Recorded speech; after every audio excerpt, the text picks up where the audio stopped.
All right, all right, all right. Well, hello, my little beauties, and welcome to this live coding session. It's Sunday, but for some of us, it's just another coding day. How on earth are you doing, you crazy rock and roller? Welcome. So, yesterday I did a little live stream working on the pop-up calendar for the Trongate framework. I had predicted that, to put you in the picture, Um, I'm redoing all of the date time related JavaScript stuff for Trongate. This will not be breaking changes in any way, but I think that I can make the whole thing multilingual and just modernize the code a little bit, Maybe iron out one or two little niggles as well. So that's what I'm doing, and I had predicted that that whole thing will take me 1 month if I do 2 hours per day. So if you think about the ecosystem for Trongate, on the JavaScript front, as far as time stuff goes, we've got time pickers, we've got date range pickers, so start date, end date. We've got date time pickers. I think we've got date time range pickers, and we've got time pickers and time range pickers. A whole lot of stuff. On top of that, we've got to build all sorts of validation and everything, and it's going to be a little bit of a challenge. So I'm just setting up here. I don't know if anybody will even come on. It's usually, just so you know as well, usually I live stream just about every day for the private members area. And in the private members area, that's when I work on usually real commercial projects, or maybe projects that I'm doing for myself. Um, but here, in this instance, I'm just working on an open source framework. So I'm happy to share this stuff. And if anybody's at a loose end, they're welcome to come along. Now, just so you know, this is not a tutorial. It's not a tutorial, and it's not even what I would call a build. If it was a build, I'd be going a lot faster. What it is a guy bungling his way through some stuff with an incredibly shiny nose that I've just noticed, and trying to put some stuff together. So that's what you get. That's what you get. And you're very welcome. So I'm not expecting anybody to follow along line by line or anything like that or join in. But it actually helps me if I speak out loud what I'm thinking when I'm building this stuff. So you're going to see mistakes, you're going to see a lot of bungling errors and all of that, but you know the deal, right? You know the deal. All right. So, shall and yes, I do dress like this on a Sunday. um, about 6 months ago, I just woke up and decided it was time for an image change. So I got a hold of the Equalizer box set, the one with the real equalizer, Edward Woodward. And I studied the way the guy was dressed because I like the equalizer for a whole. I did a whole video on that. We won't go into that again. But yeah, so I did that about 6 months ago, and the surprising thing is I kept it going. Here we are, and I'm still keeping it going, and I'm enjoying it. And it's the biggest practical joke in the history of my life. But I enjoy it. It's a little bit of fun, right? We have the great Apophis in full formation. How you doing, my friend? Welcome, welcome. Very, very good to see you. Um, I'm going to get started with this thing then, and with your permission, I'll switch a little alarm on. I'm going to give this about 2 hours, okay? So, computer, set alarm for 2 hours. All right. So you get me here for 2 hours, then I'm going to take a break, then I'll probably stream for the private members area. Not because I'm being uncool, but I just have to. I don't like streaming publicly things that are real commercial projects. Do you know what I mean? So that's what we're going to do. I hope everybody's okay. Let me know if you're working on anything. Did you hear that the apparently Sam Altman's been reinstated again? What a pantomime. What a pantomime that has turned out to be. Anyway, I'm sure they've got everything under control.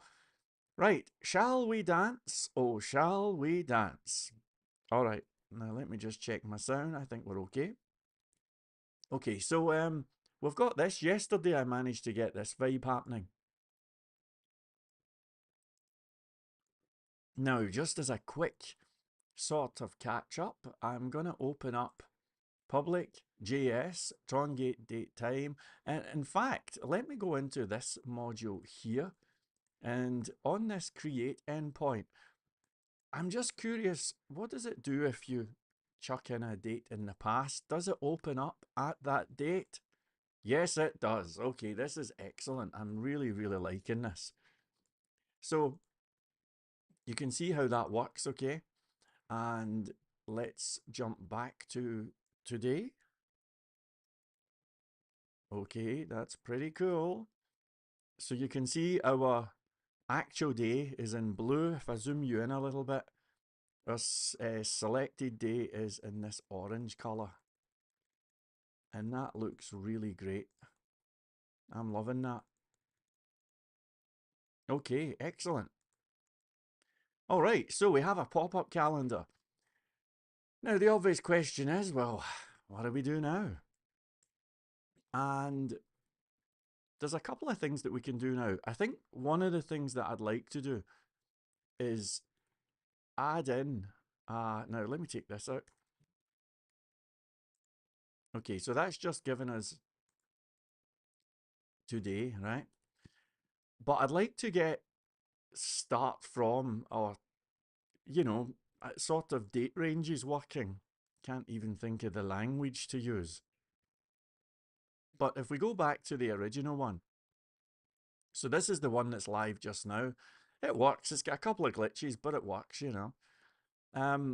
But one of the things that I really want to do is get like before and after figured out. So let's see how that works. I'm seeing things like enforce after. I'm seeing things, I have no clue what this means. In the future declarations, I have no idea what that means. Enforce before, get all, oh gee. This is a little bit confusing, isn't it? Okay, so we've got unavailable before is false, unavailable after is also false. And if type of unavailable before is an object, then we do that. Now let's see, what on earth is unavailable before? I have no clue what this means. So we create a date from class name. Ah, okay. So let's look at that. So you can see here that we've got this class name. And then this is going to parse a date from a class string.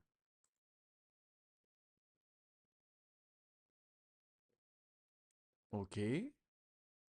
So I have no clue how this works.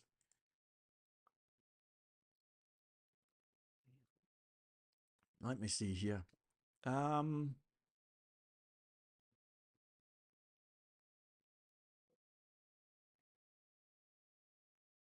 Right, I'll search for before hyphen site wide and we'll see what this gives us.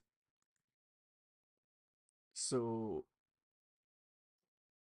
okay, we've got a whole bunch of stuff here. Before hyphen, we've got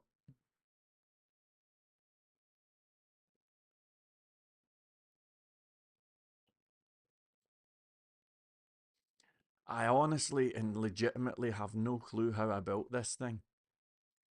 Okay, let me try. Let me stick a wee bit of music on. Actually, that'll get me into the groove. It's funny when you look back at something you made and you've just got no clue how it was, how you did the thing. Oh, gee. Okay, so let's just see here. Copyright free. Okay,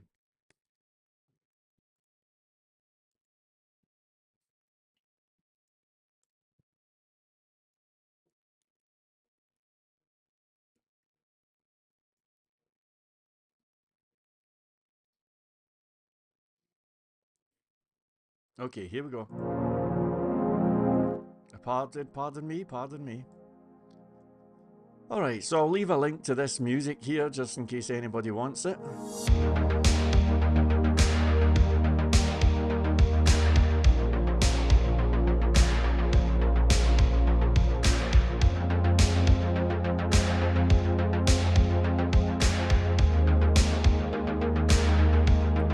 Alright, I can see we have a few friends joining us. That's Iron Man, it's ahoy to you, and Nathaniel David. How on earth are you doing, Nathaniel? Welcome, welcome. And Iron Man, and Apophis. Say hello, folks, won't you? Let me know that you're alive. Now, what I'm going to do is I legitimately have no clue how before and after works. I don't know. So what I'm going to do is generate a new module. I'll enforce some before and after shenanigans, and then I'm going to just figure out how it works. Once I've figured out how it works, I'm going to rebuild it. Okay? Let's do this.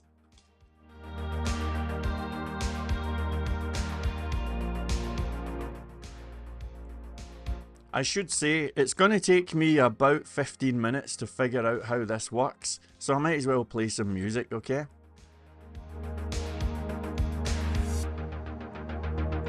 Alright, here we go.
okay. I figured it out and I'm really happy with what I'm seeing. The code is good. The code is good. How you doing, Stefan? Welcome, welcome. Nice to see you, my friend. I hope you're doing okay. I hope you're having a good weekend. I'm just having a look at the date time in the past, in the future things and seeing if I can rebuild it and figure out how it works, you know? The one that we had is actually pretty crude. From a JavaScript perspective, all it does is you add on a class of in the past or in the future, then a little bit of JavaScript shenanigans kicks in and it basically darkens out cells. And that's it, really. That's it. I think what I've done is good, but I think it could be a little bit more simple. So, in fact, I think it could be a lot more simple. So suppose we, for example, refresh this, right? Now, let's imagine this is a date picker thing and it completely works, right? Well, you can't see it. Right, here it is.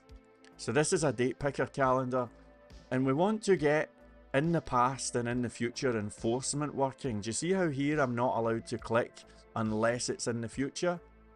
That's what we're talking about. Here we're not allowed to click unless it's in the past, okay? So, the way that we did it in the previously involved all sorts of shenanigans with classes and fancy strings and manipulating them and all of that.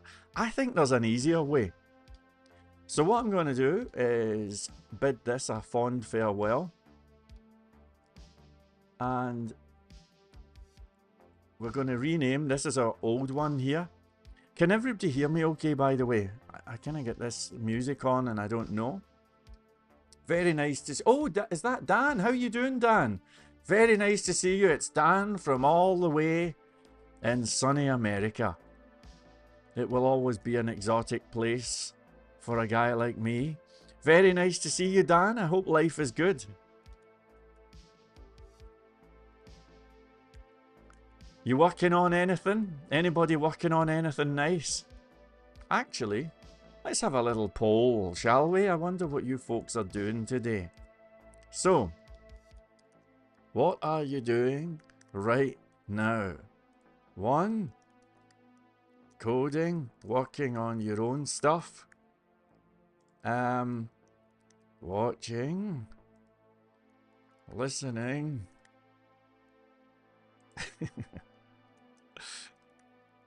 Or that. Let me know what you're up to today, folks, won't you? The poll is set. I love a little bit of audience interaction.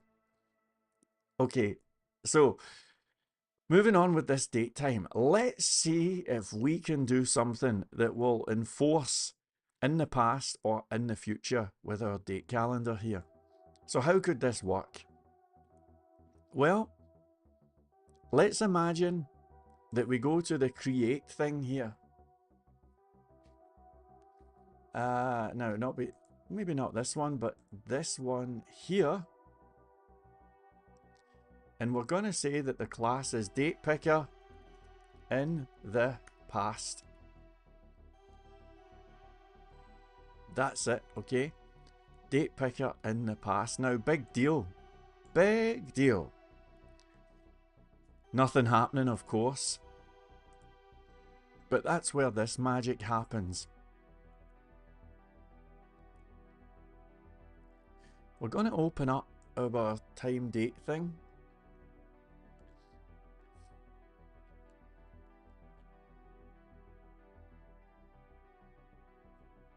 I'm going to search for check. Ah, there you go. So it says check for now day. Now, do we have... I need some way of referencing the input. You know what I mean? So let's see if we can get this input thing somewhere.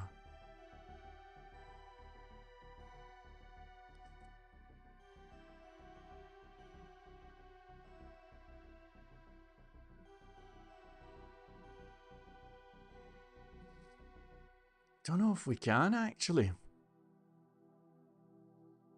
So let's keep on going.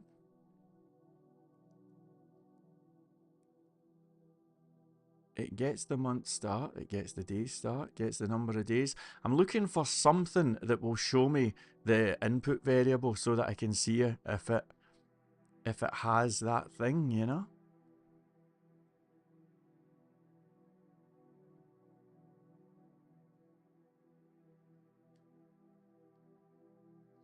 Check for now day, pause day. We've got, well, unfortunately, I am not seeing anything here that points towards the form thing that was clicked. You see, I need to see if this contains a class of in the future or in the past, but fear not, my genius knows no limits. If I go here, do you see how this is part of a date picker calendar class? So check this out. Just before we return the date picker, we are going to say Trongate datetime object dot enforce in the past. And in fact, let's make it so that we say date picker table is that enforce in the past, and we'll pass in the date picker table. Okay, big deal. What's the point of this? Well, if you look, you can see that we've potentially got a class that is called in the past. So all we have to do is check to see if the input has a thing called in the past, and then we do a little bit of JavaScript magic. Let me show you what I mean. It's all going to be easy. So we'll go here, and we're going to say that this is a function. Now, if anybody's thinking that's a strange way of writing a function, well, I'm making the function part of this object up here, and I'm doing that to avoid variable name conflicts. That's what we're doing. Can you handle it? Alright, let's have a look. Well, a few of you are crazy enough to watch, and some of you are coding on your own stuff. That's awesome to know. Thank you, thank you. Okay, so let's just do a little console.log type of date picker table. I'm pretty sure it's going to say object, right? That's what I'm expecting. And I'm kind of a cautious coder, so let's make sure that that's what we're getting here. So we're going to click.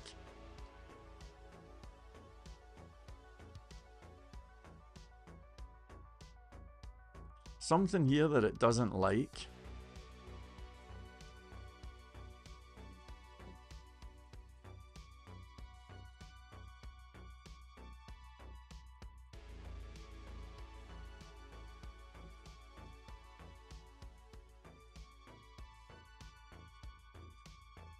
Okay, so do you see how that says const date picker table?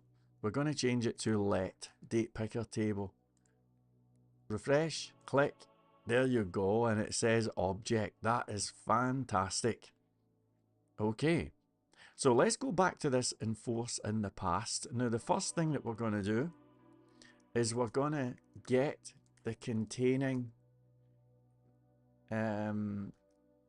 calendar, because remember, this table is just one part of an overall pop-up calendar. So if we look at the calendar itself, you can see that we've got a class. We've got a class of date picker calendar. So I'm going to say const containing calendar is, now it's going to be date picker table dot closest, and it's the closest element with a class of this. Now, if there is no containing calendar, I really don't expect that to happen. But to cover every eventuality, if that's the case, we'll just return the date picker table and that'll be the end of it. But if we do have a containing calendar, well, I'm going to console.log, we got one. As we click, ouch. Cannot find. Alright, let's try again. Right, that is a complete downer. That really is a downer. And you know what I'm thinking?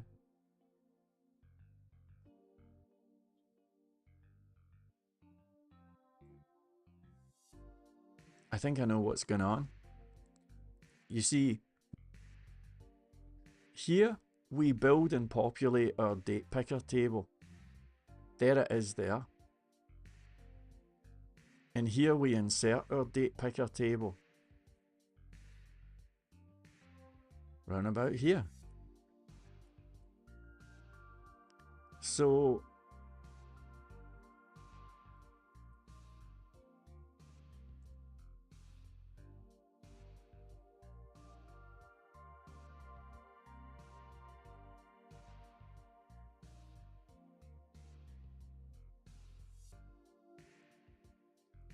right, one moment. So build date picker calendar. It gets the element codes.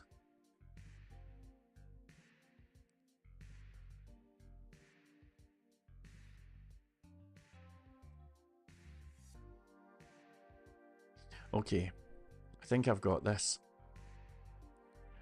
Do you see how I had added this enforce in the past here? I'm going to take this out of here.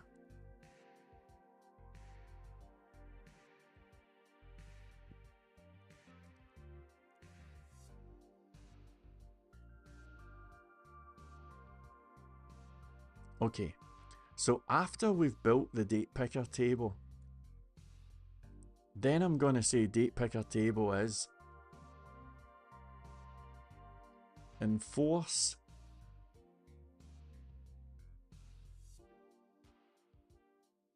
yeah, let's just do enforce in the past and enforce in the future, like that. Right, I'll comment this out for now. But that's what we're going to do. And we're going to pass in, well, we've got our date picker input. So let's pass in the date picker table. Maybe the date picker input, then the date picker table. That's how it should probably go. Okay, so let's have a look at enforce in the past. We now know that we're taking in these two little beauties. There you go. So if we look at our... Okay, if we do that...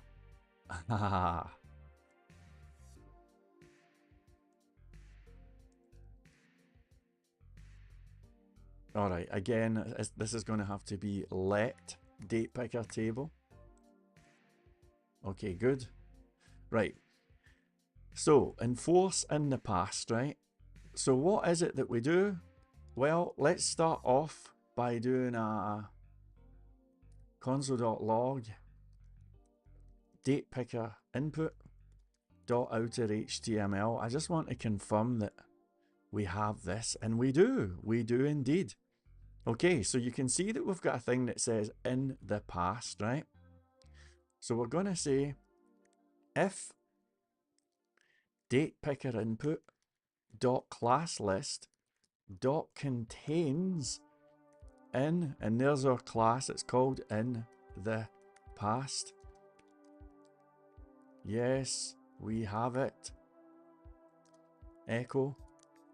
No, we do not. That's all we're looking for here, okay? So here we go. and it says yes, we have it. Now, to absolutely prove that that works, I'll add a few X's in here. Refresh. No, we do not.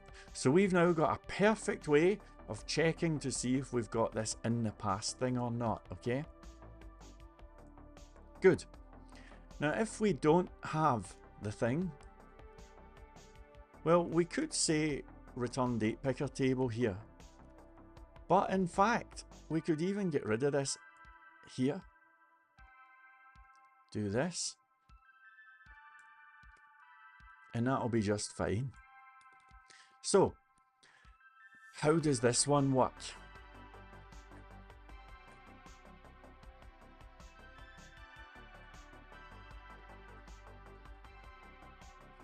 Okay. Well, let's look at each of these cells here. You can see we have a bunch of table cells. Now, I'm going to reference the original JavaScript. I want to look at the class name. There is a class that we can add that will disable this, you know?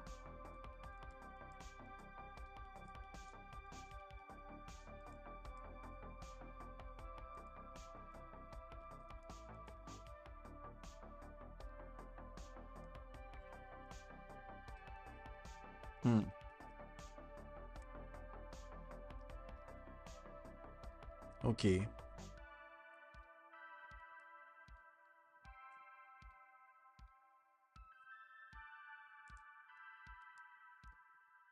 It's not here.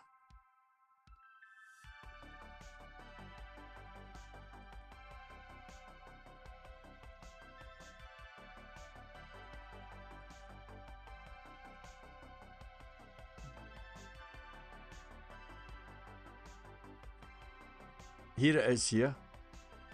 I think it's a class of empty day. I think that's what it is. Let me just check. No, it's not a class of empty day. It's unavailable day. That's the name of the class. So let me just test this.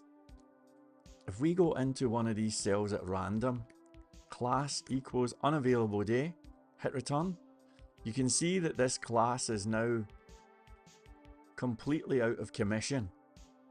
So that is what we do here. Okay. So, if you think about this, we're in the process of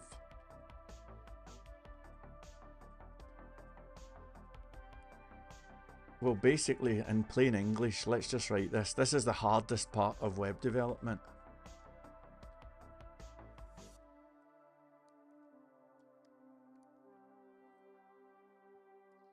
Okay. Get the current day, month, and year.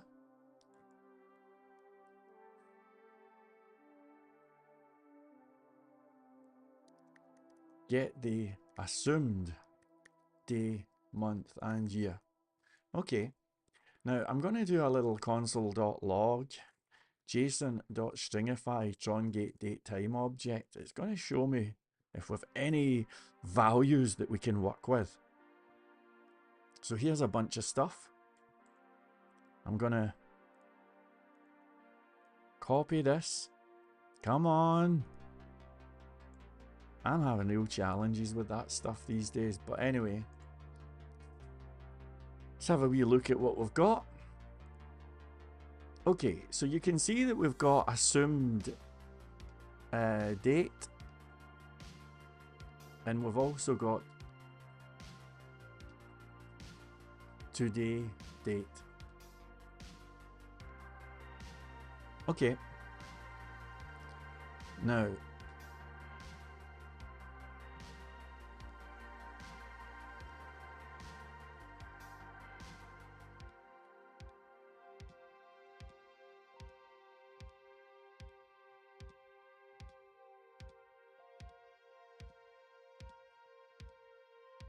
okay.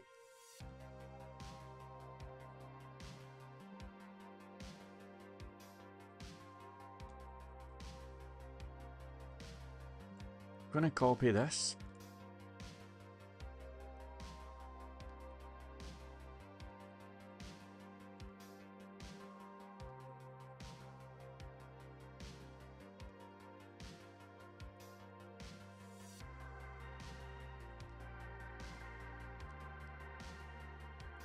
There's a wee bit of code repetition here which I don't like, but I might forgive myself.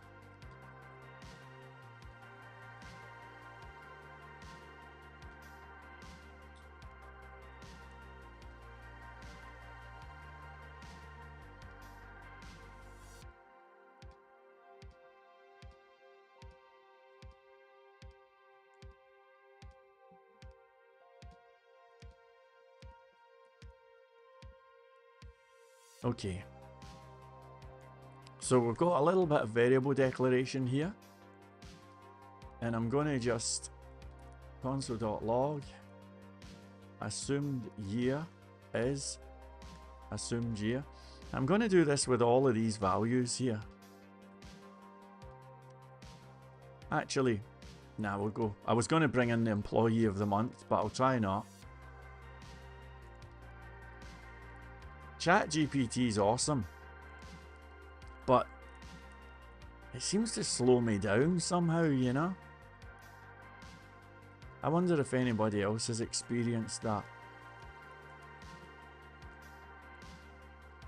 Okay, let's see if we've got anything here. Hopefully it will give us some meaningful values.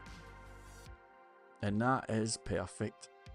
Now, are we getting these things coming out as numbers? That would be helpful. We are, so that's really great. Okay, so what we're doing then is we're saying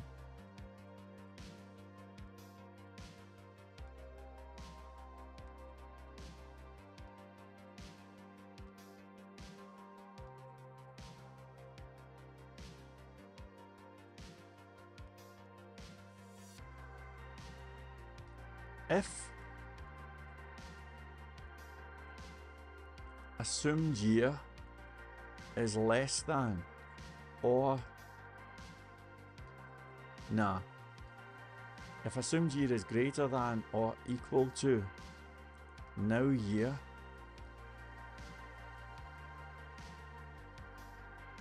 then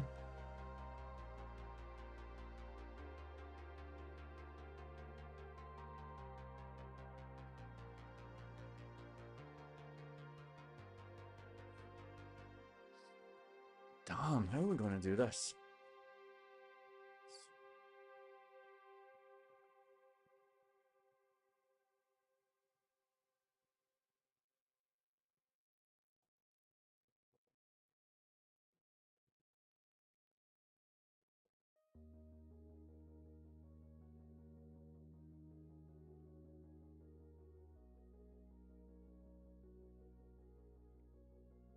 Okay.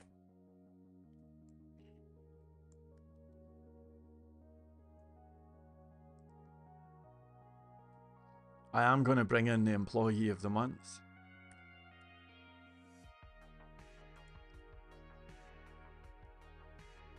Suppose I have a value in JavaScript called assumed month and another variable, I should have said, called assumed year.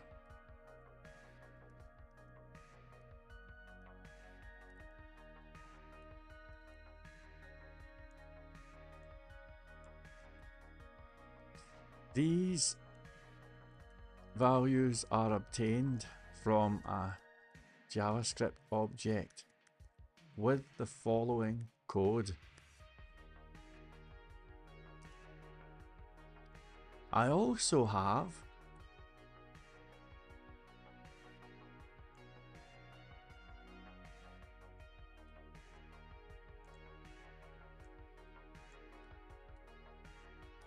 now year and now month. Two more, these are two more variables that are obtained from the following.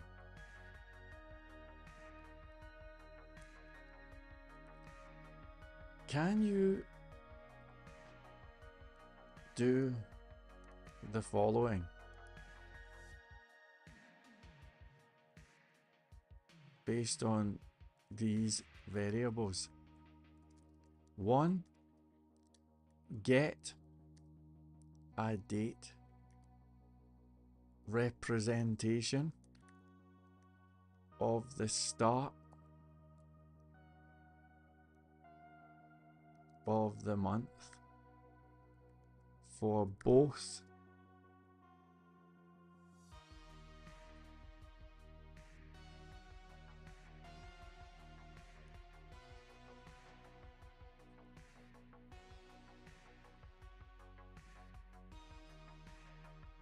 using assumed month and assumed year. 2. Get a date representation of the start of the month for now based on now month and now year.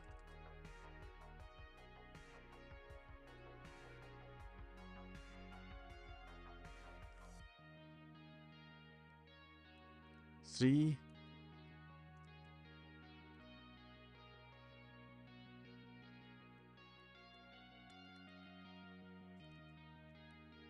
Check to see if the date from 2 occurs after the date from 1.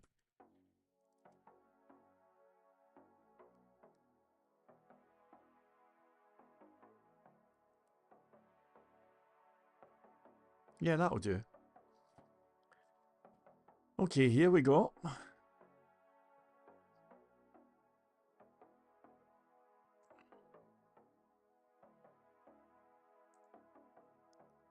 Will is after be a boolean of true or false. That's really cool. Alright, nice job ChatGPT, that made light work of that. So, here we go then.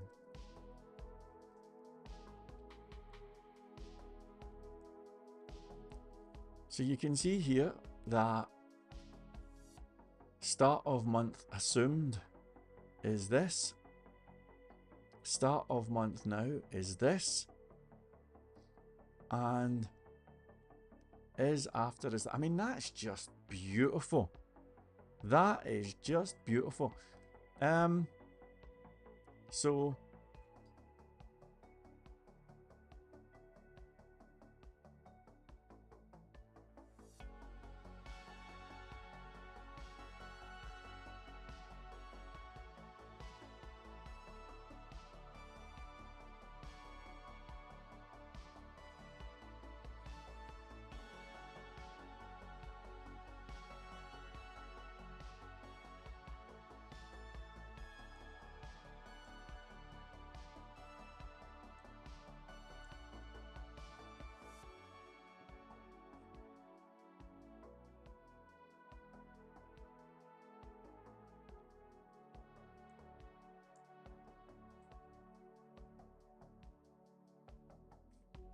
I'm going to add greater than or equal to.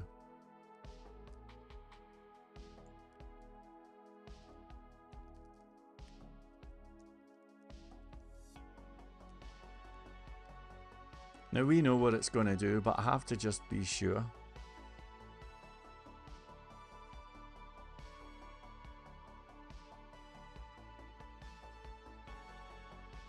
Okay. So, good.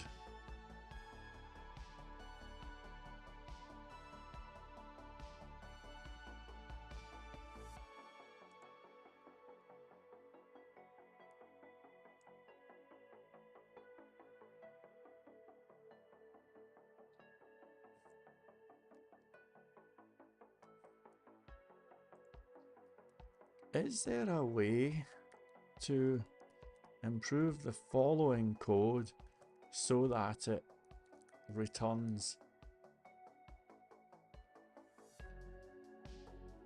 3 possible results? 1,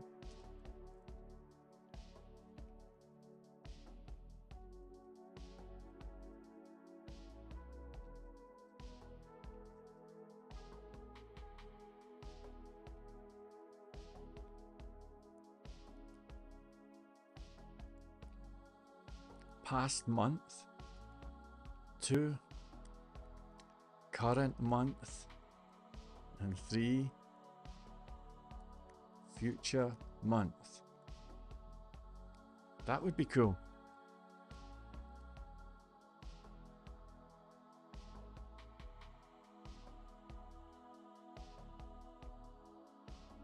Okay, that's nice.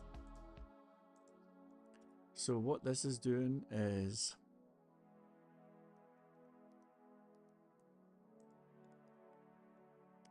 we're now saying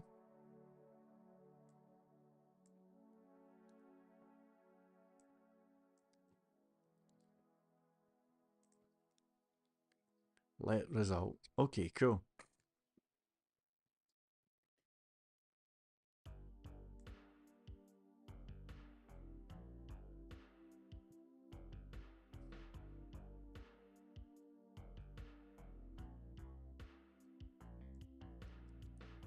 Okay, can you put all of this inside a JavaScript function called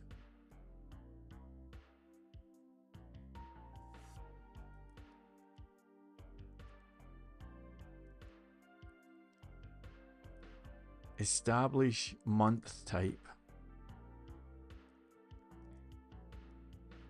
This function does not have to, does it not?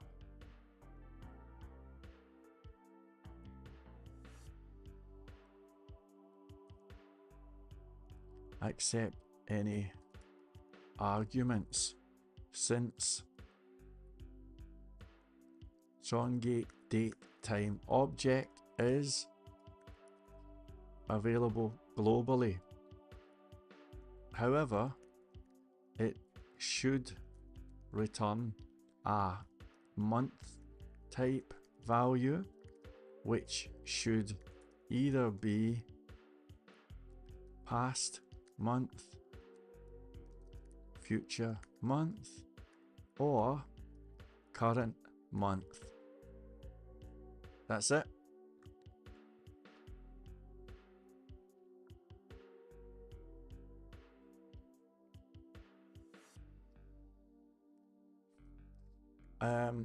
Correction.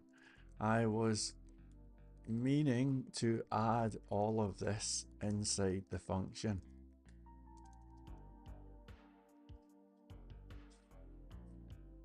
Okay. That's the function right there. Okay, so we're going to go up here, go like this. Now I'll make it part of this object again so that we don't have any variable name conflicts. So that's what we're doing here. And this is a function.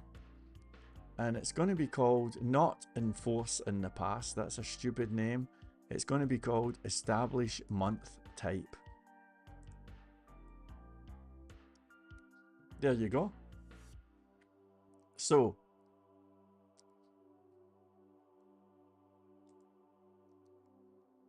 we'll call this month type. Okay.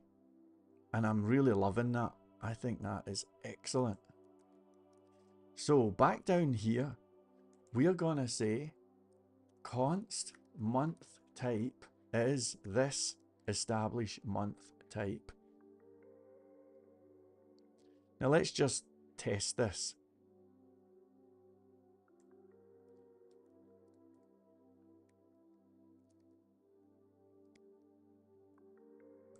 This is good code.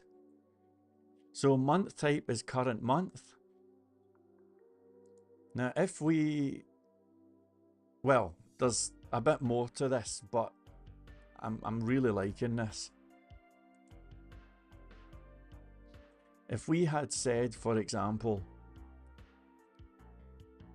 that our start date is something like this, it should say month type is a past month.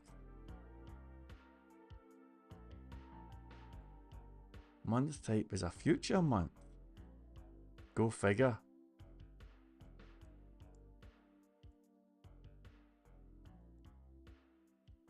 Now it's saying that month type is a past month.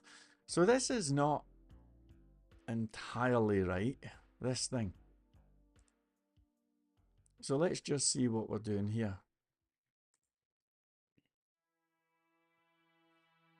So we're getting our assumed, then we're getting now.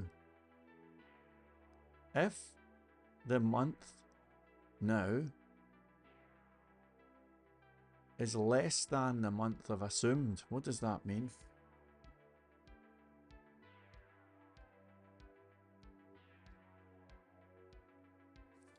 That means in the future. These are the wrong way around. That's right. Okay, there we go. That's the style. So if we click, it says month type is future month. It knows that we're looking at a future month, right? Now I'm going to comment this out. Save. We're going to click.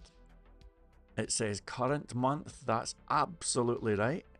Now I'm going to get a past month. Hang on.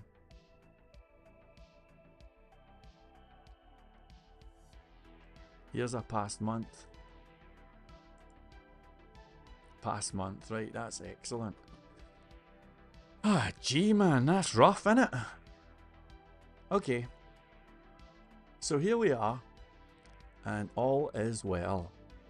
Now, let's go back to the vibe that we're doing here. And the vibe is we're trying to enforce in the past, right? So we're gonna say if month type is equivalent to future month, then we're gonna make all table cells. Well, what was the code we used again? Do you remember?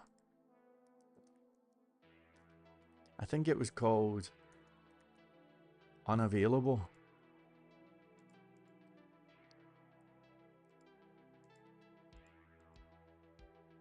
Yeah, it was called unavailable day.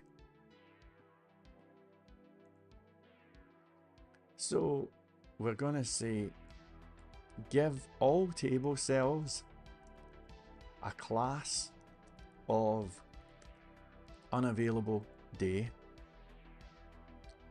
So I'm going to say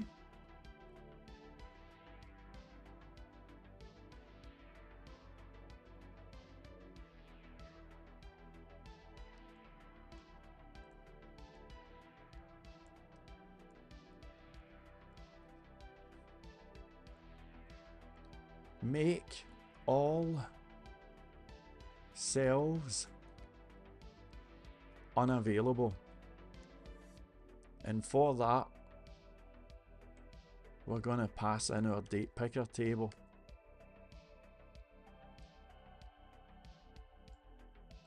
So here we go.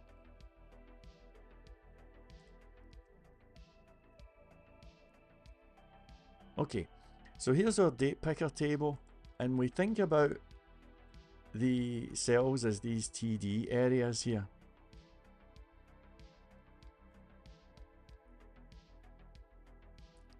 So we're going to say const table cells is date picker table query selector all, and it's all elements with a tag of TD.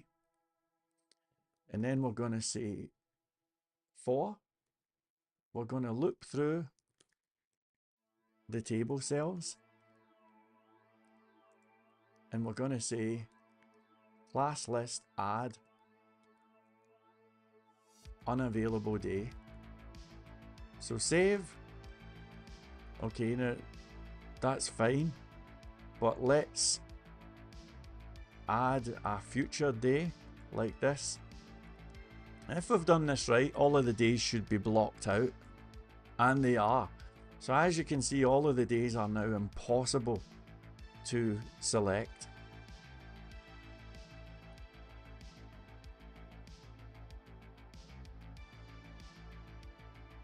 If we take something like this, click, again, all of the days are impossible to select, and everything just looks good. It's really, really great. Okay, so that is us. What we're doing here, we are making all of those things unavailable. Pretty good, right? Now, we're going to say else if month type is equivalent to current month. So then what do we do?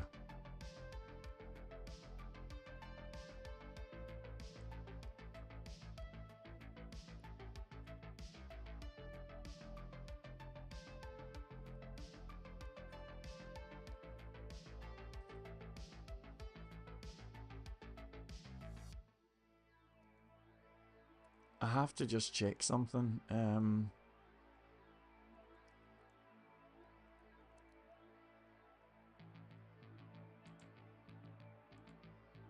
Okay. So if I go 11, it says current month. If I change this to 22, good. That's excellent. So I suppose the question is there a way to do this without going through the cells and turning them into date objects? Probably not. So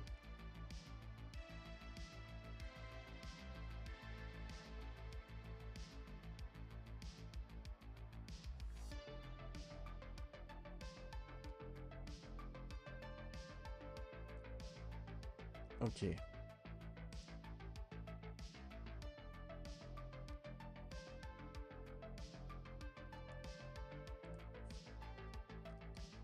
I'd like to add a class of unavailable day onto all of the table cells that occur before today.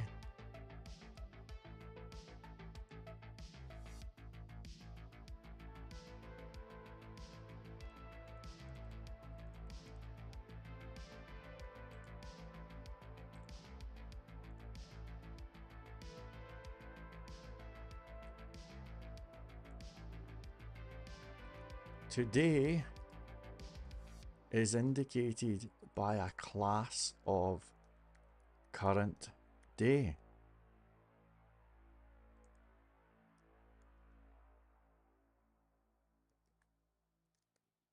Is expressed as a table cell that has a class.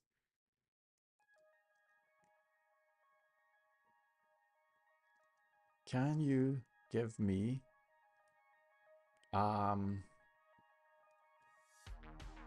some JavaScript code that returns all of the table cells up to and including the current day table cell?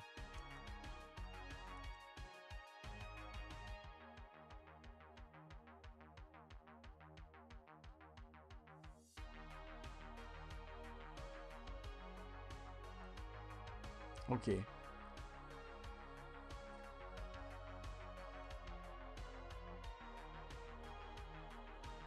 That's great. Now let's assume that I attempted an alternative solution. Instead of checking for the current day class, what if I converted each table cell into a date and added unavailable day as a class onto table cells that have a corresponding date that is before or equal to today's date? Would this be a better strategy? Oh, interesting. Two responses. Yes, using dates for comparison can often be a more robust, especially when dealing. Converting table cells into a date and adding another can be a more reliable strategy. Yes, converting a date and adding another is a reasonable strategy. Here's an example of how you could implement this. So we've got two code things and we have to decide which one is the best. So let's read them.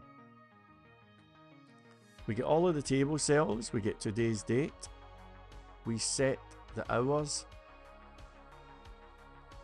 we look through all of the cells,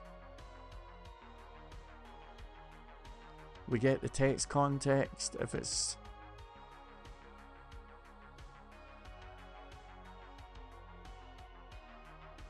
well, look at this. If the cell date does not contain a valid date, now that's stupid.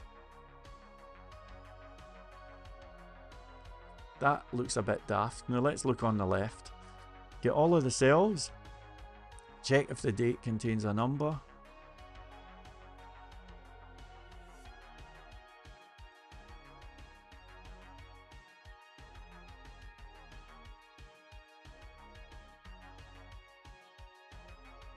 Okay, that's a better solution. So, this is the one that we're going to go with. Okay, so here's the alternative solution. And I think it is better. So if the month is current month, we go like this. And we're going to say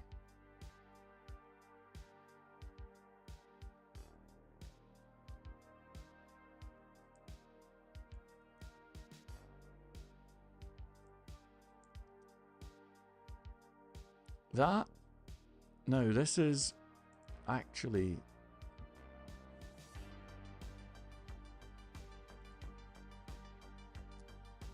table cells. So for each of them, parse int cell content. If it's not a number,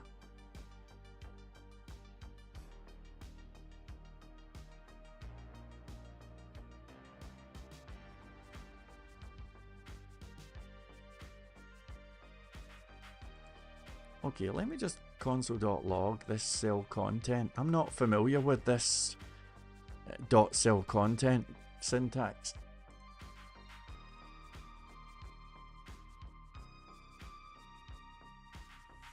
Okay, so it's got a couple that are not a number.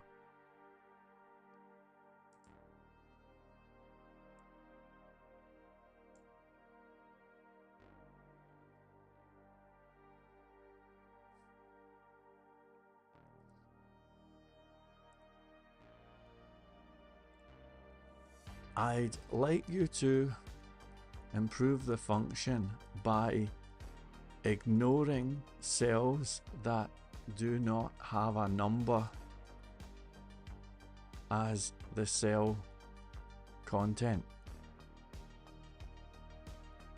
The check to see if the cell is associated with a date that is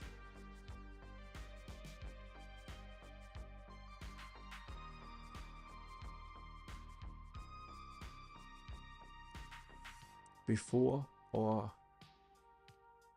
on today should only be applied to cells that contain a numeric value.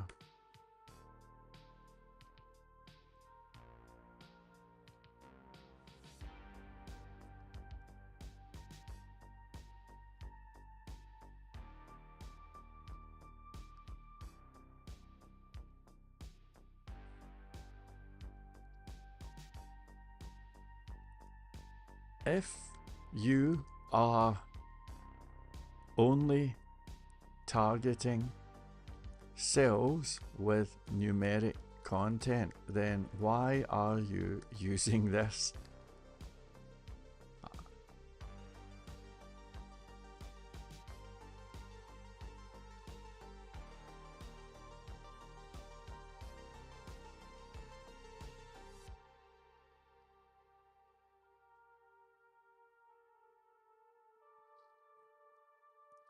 Then why aren't you removing it?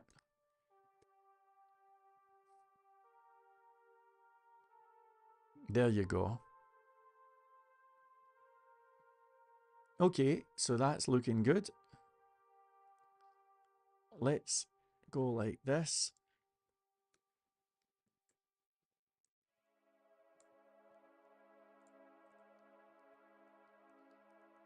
So table, cells is that. Cell content is that.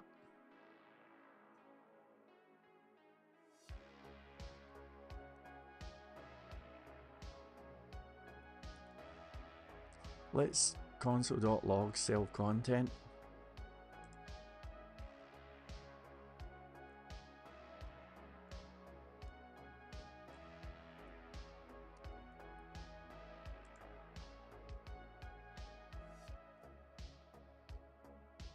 Okay. So we should probably say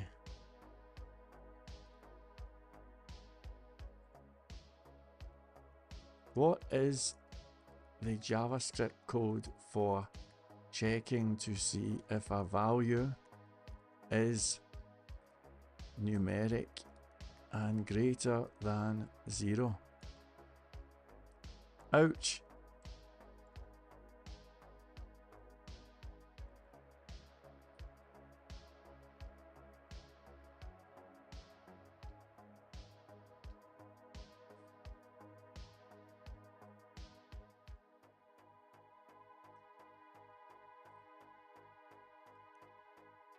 That's horrible.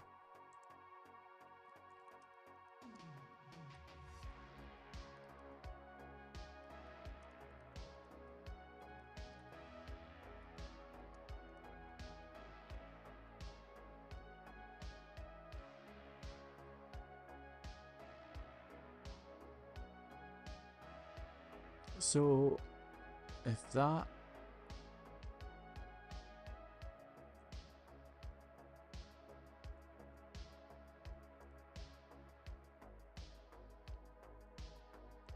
I've got you. Right, that's really difficult to read, but we'll go with it.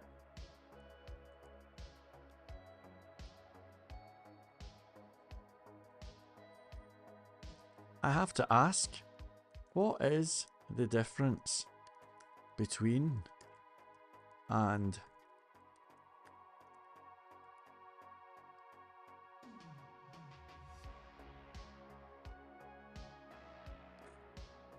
that receives the text content and all its descendants?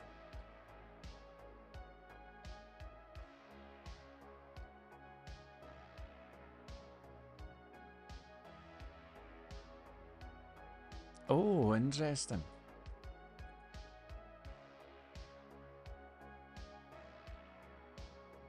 Okay. So I'm just gonna say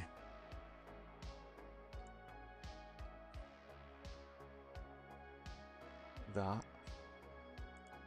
and then if is numeric and greater than 0,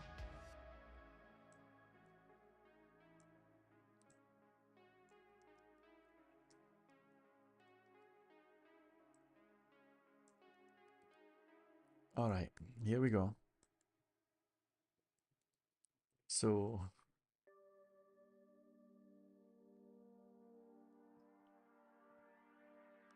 okay, so the value to check is cell content. Ah ha ha, nice. Very nice. Now let's look at this 19 here. You can see that that says current day, unavailable day, right? So what we're gonna do then is the following. I'm gonna say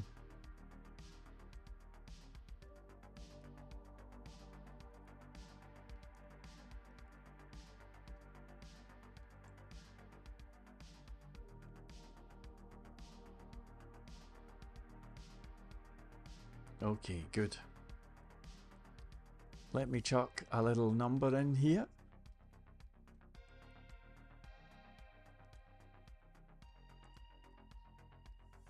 So you can see now that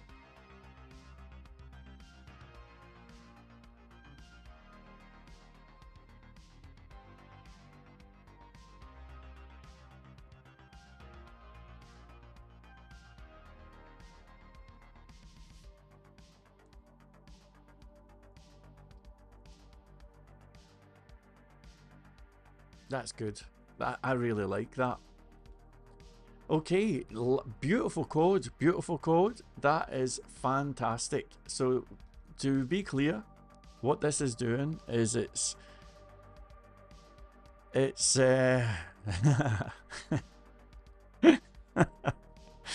doing the exact opposite of what we want. We've added in a class of in the past and it's making sure it's in the future. Yeah, well done me. But that's okay. So this here, which we've called in the past,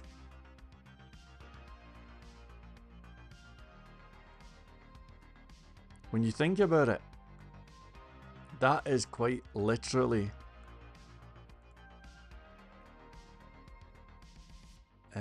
running in force in the future. Go figure. So let's just go like that, you know.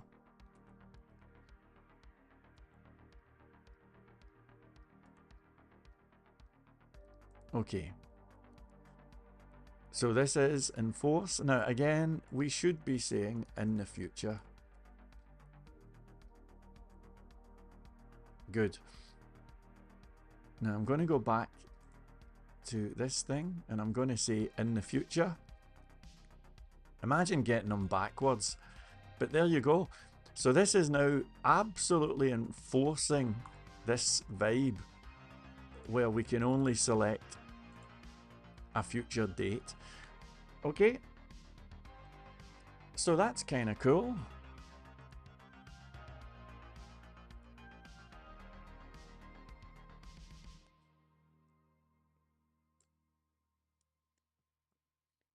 Now, I hate asking ChatGPT to make stuff more readable.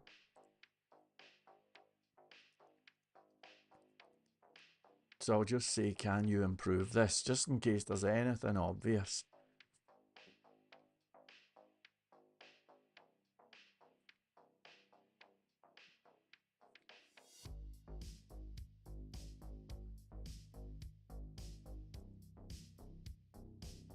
Well, I think it did make it a little bit shorter. We're going to line 492 here. That's 492. And now it's actually significantly shorter. So if we refresh and click, everything is just beautiful in it.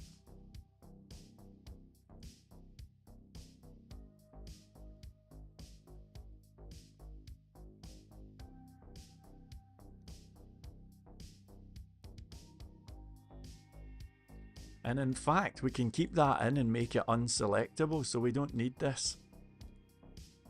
So that is fantastic. Okay, excellent. Now let's do the other type of thing. So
Now, if ChatGPT can do this, it'll be really impressive.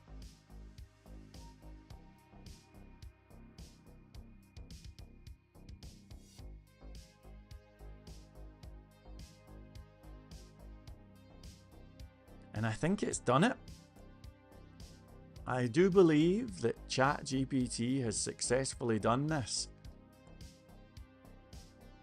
So I'm going to head to this thing. We know that in the future is good. Let's chuck in the past. So as we click, you miserable shithound. Well, that's okay. Let's not get carried away. Let's look at how enforce in the future gets called. And so we're just going to comment this out. And we're going to say enforce in the past. Okay, here we go.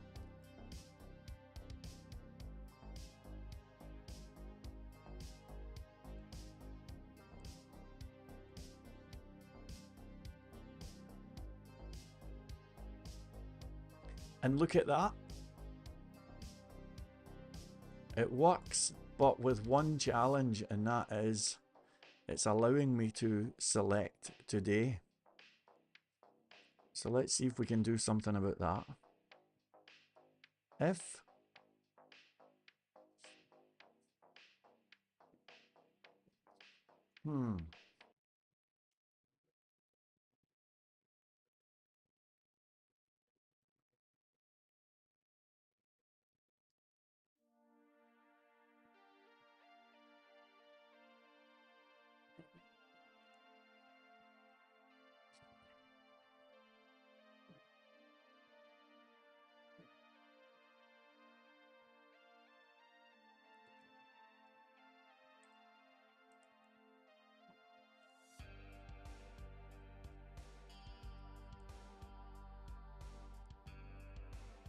can we add an additional condition onto this code?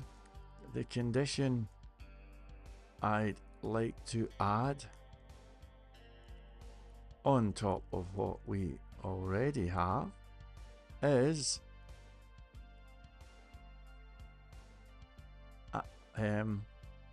or if table cell contains a class of current day. Here's my code.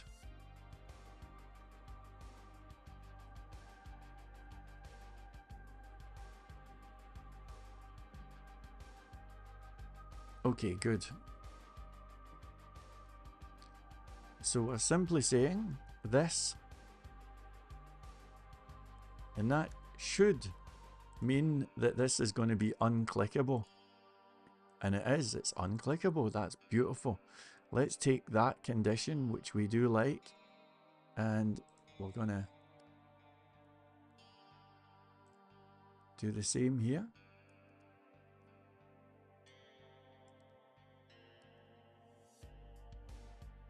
So this is only allowing us to select dates that are in the past.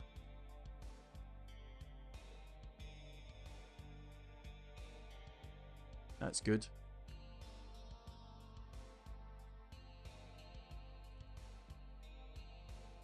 But if we go back to this create and we say in the future,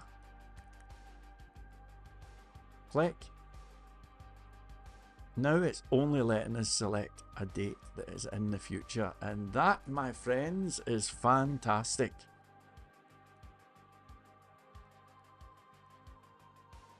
If only I could hire me.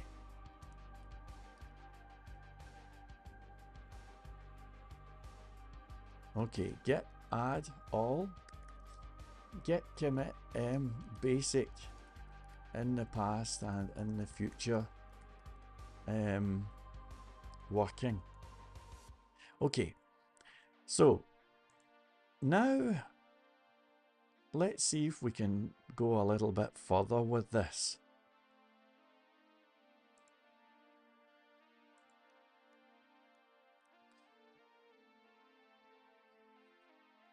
I'm going to copy this And I'm going to search for date picker TBL equals. And here you can see on change month, we've got this date picker table equals. So I'm going to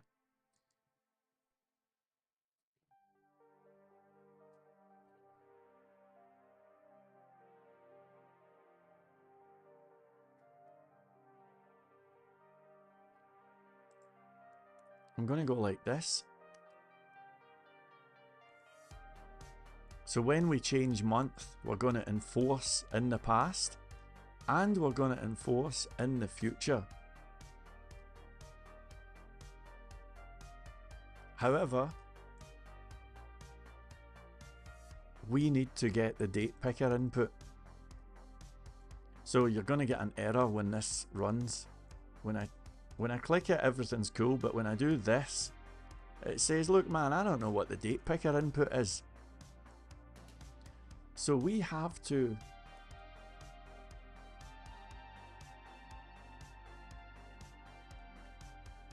figure out what the corresponding form input field is.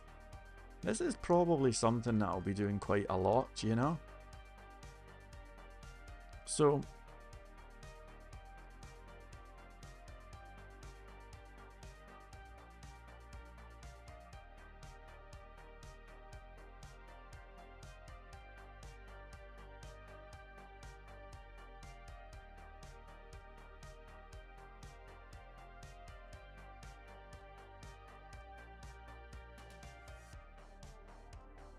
okay. Input hyphen, pop-up hyphen. Let me look for these.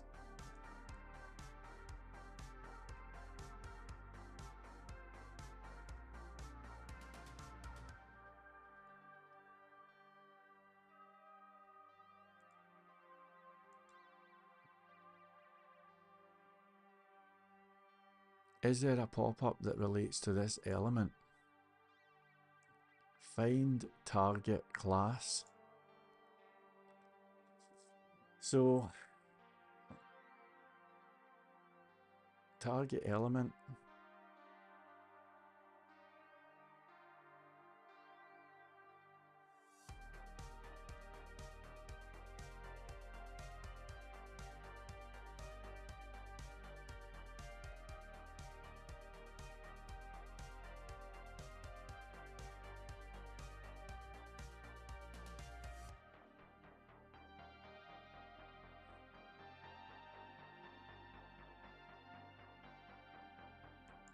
Okay, so we've got a thing called find target class.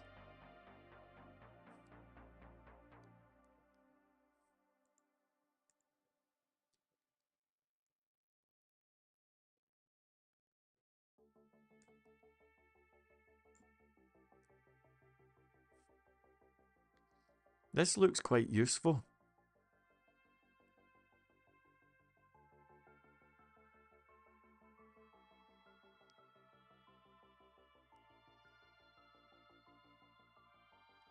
Right, okay.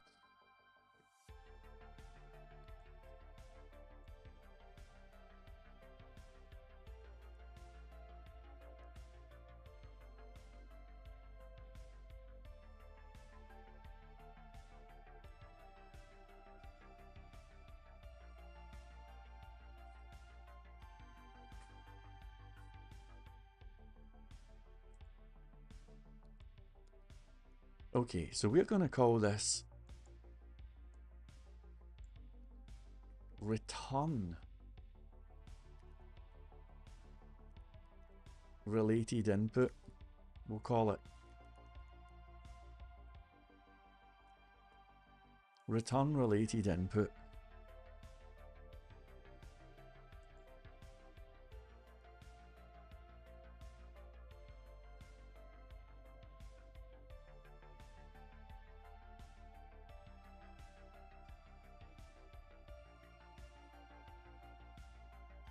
So if we look at this, tgtd pop-up code is what it's called. Okay. So that's our target input class. Then we find an element with this class, exclude, nah.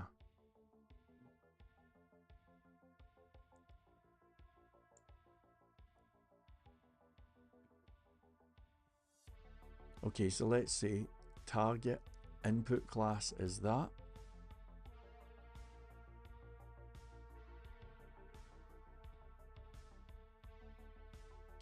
And then related input element is document get elements by class name of target input class, and we want the first one.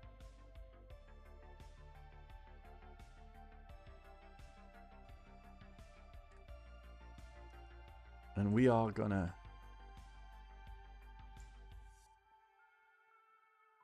well, actually, let's say related input. Nah, let's go like that. And we'll just return related input element. Okay.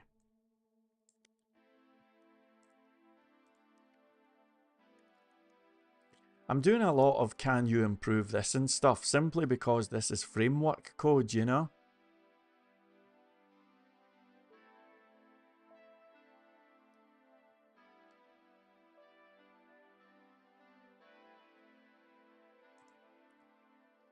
So when you build for a framework, people are going to be looking at it.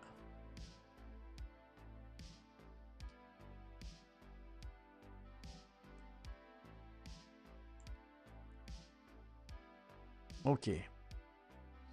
Now see where that says target element? I'm going to change that to pop-up element.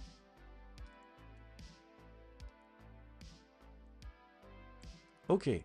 Now, why in the name of Sam's Hill did I do all of that, and what is it I'm trying to do here? Well, it's all to do with changing of months. Okay, so what we're trying to do is get the corresponding form input field. So I'm going to say const date picker input is that.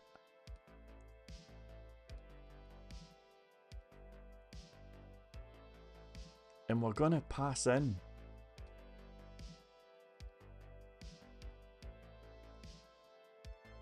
the containing calendar.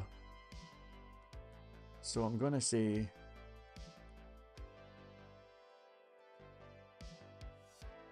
well, actually, let me just console.log Trongate datetime object active element outer HTML. Let me do that first.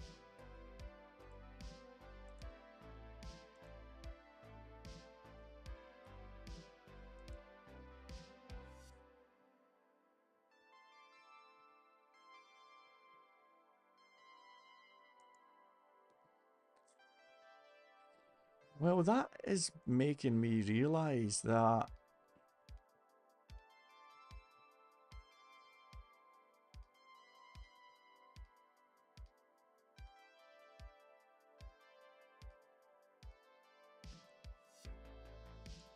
I could actually just have said that and that. Then I could have taken this out. So if we go forward, okay, it says date picker table is not defined.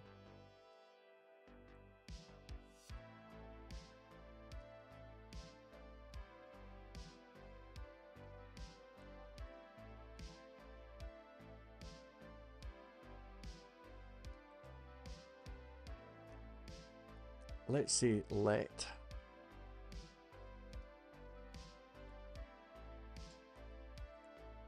date picker table.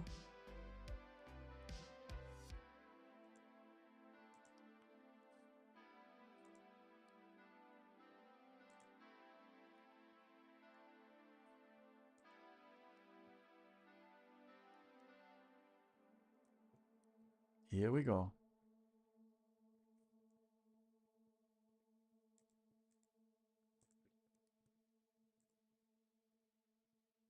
So this particular one, yeah, we've got this stupid reverse thing happening here. So let's just sort this out.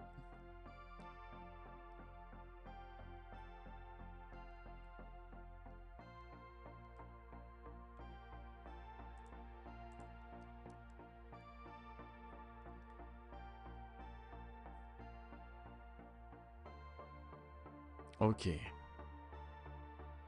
So if month type is actually past month and future month, I think I've got it now. So if we click, we go forward, everything's cool. We go back and we cannot select. Oh, how you like me now? How do you like me now? Oh people, how do you like me now?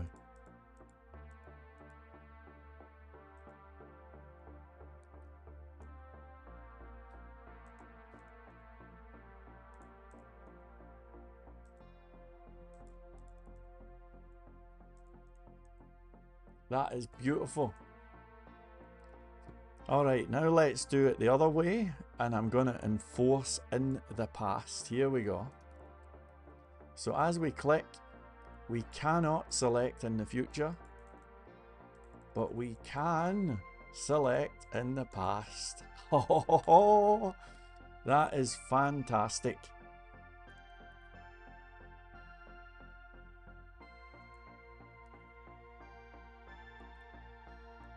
Okay, let's do a little get add all, get commit m,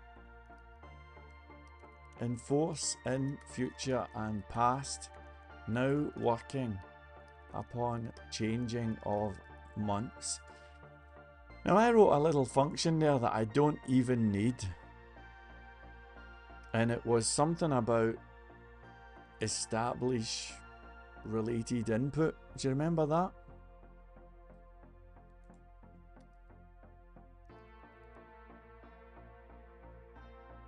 Yeah, return related input. We don't even need that. Not at all. And it's not being used anywhere. Okay, pretty cool, pretty cool.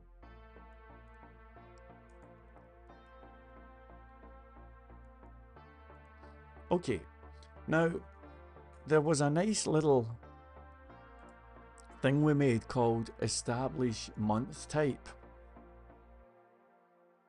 and I like it. I like it a whole lot.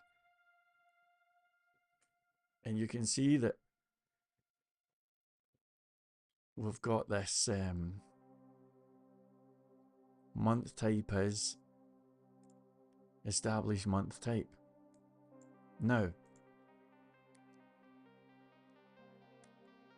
how do we feel about this?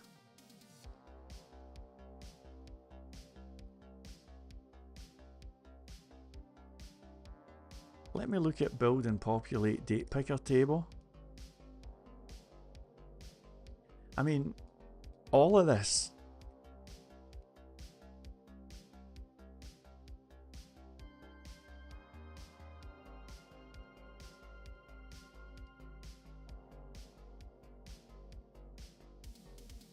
Now, I'll keep that as it is. Oh geez, let me think here.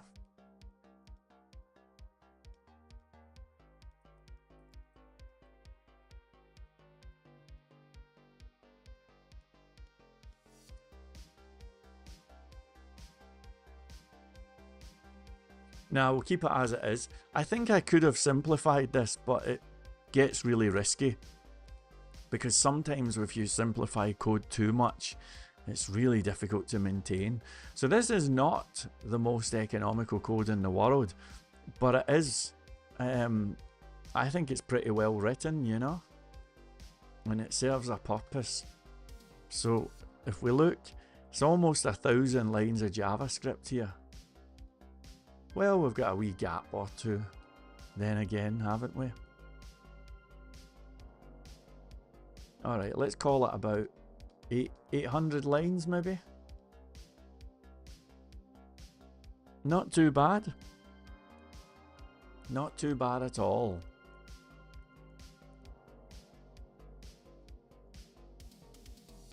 Okay, good. So we can now enforce in the past, or we can now enforce in the future. I think that's excellent. By my estimation, there's only 3 things to do before this is considered perfect.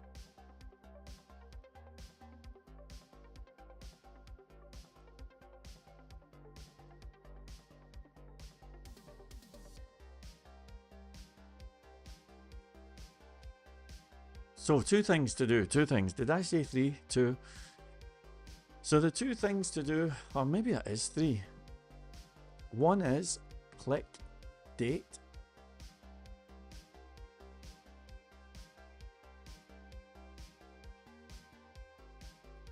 Two is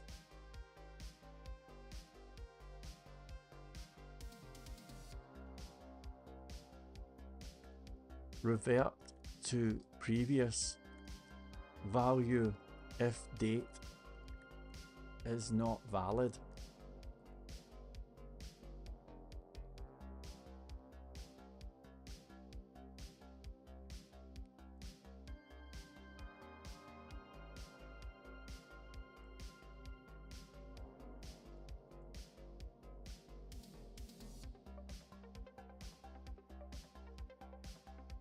And I think that's it.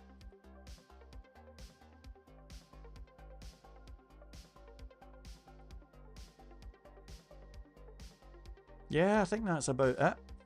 How's everybody doing here? We have 1 or 2 new names. Mamalinio in the house. How you doing, Mamalinio? Nice to see you. Welcome. It's been a long time. I hope you're doing okay. Here's Keith joining us. How you doing, Keith? I'm currently working. Well, you are nice, doing a payment solution for Stripe. As I work from home, it's nice to have you in the background. It's like working in a wee office. Well, thank you so much. That's the whole idea, you know, that's the whole idea. I used to get crazy, oh pardon me, just with the loneliness of coding, you know. Geez, look how dark it is in here. Let me switch the light on, hold on.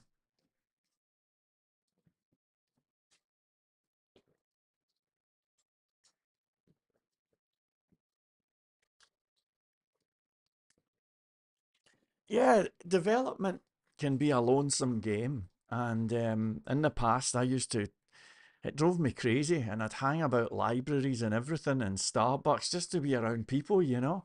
I felt like some kind of a nutcase just buried in a room on my own. And so sometimes it's nice just to gather around with a few friends, do a little bit of coding and all of that stuff, you know. And based on our poll, 53% of you are watching, 32% are coding, 11% are listening, and 5% I dare not say. Well, what can I tell you? What can I tell you? We have all sorts here. How do you, I wonder, I don't know if Keith is still in, but I wonder how Stripe compares with PayPal. I'd be super grateful if you could let me know. I've never done anything with Stripe. I've watched tutorials, but I've never actually worked with it. Now, I am going to top up my coffee here, and I'm just trying to get a heat. I don't even want a coffee. Sometimes it's nice to talk something through, even though the person doesn't. Yeah, exactly, exactly. And you know, Gee, well, let's just say I'm coding with nothing here apart from my coffee. So I need all the help I can get, you know? Right, give me a few minutes. I'm just going to top this up and I will be right back, okay? Stay cool.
Okay, folks, I'm into the last 10 minutes of this live stream here, and it has not been too bad, you know.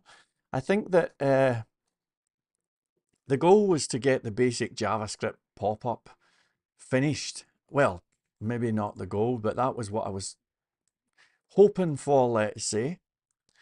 And I think that we've done not too bad here. If you have a wee look at what we got here, and it's popping up pretty nicely. Mind you, we don't have the click day function on it yet. And what else have we not got? Revert to previous value if date not valid. I reckon I can do that fairly quickly. So let's do that. I'm going to look for click day. I do believe that I had built this before.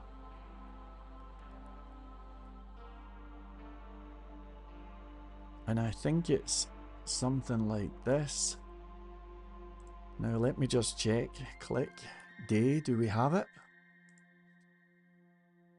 Oh, it looks like we've got it.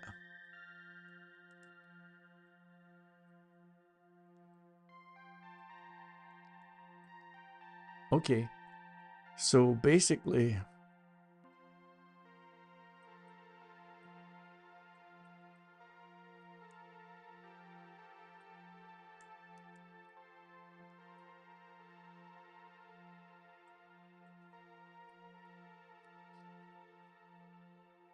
right. So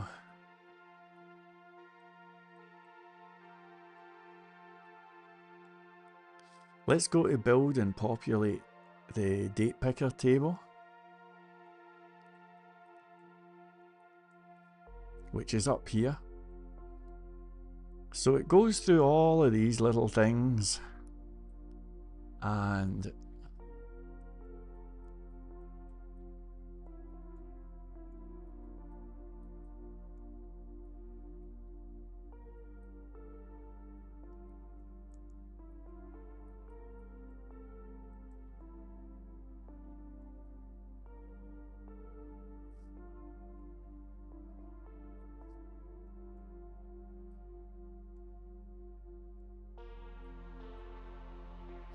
I think we do it here. So we add an event listener.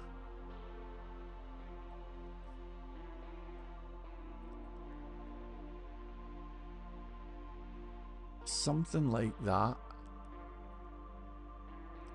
At least that's what I think. So let me just test this. Cannot read properties null of inner text. Ouch.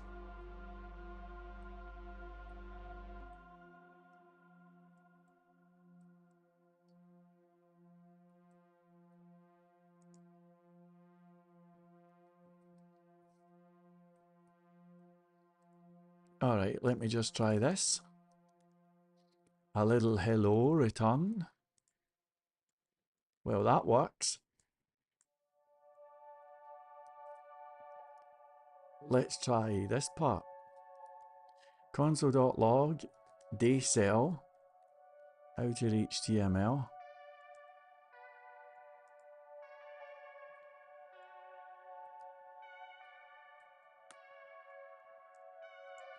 That's really strange, isn't it? So inspect. Well, this does not have. Right, I think I just see what I've seen what the error is here. It's the closest TD. That's it. I think it's that. Oh man, I'm just so damn good at this. The most annoying dude on the web strikes back.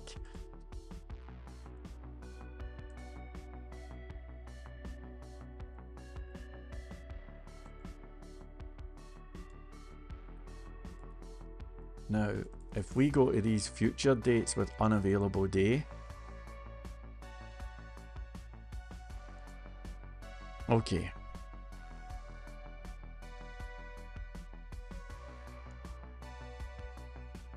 Okay, so let's look at the click day thing again.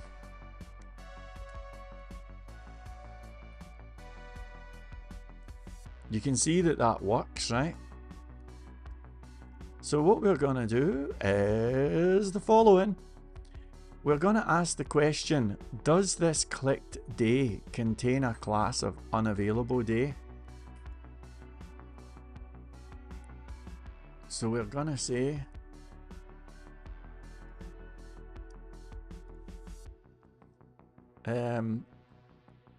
stop if cell contains a class of unavailable day.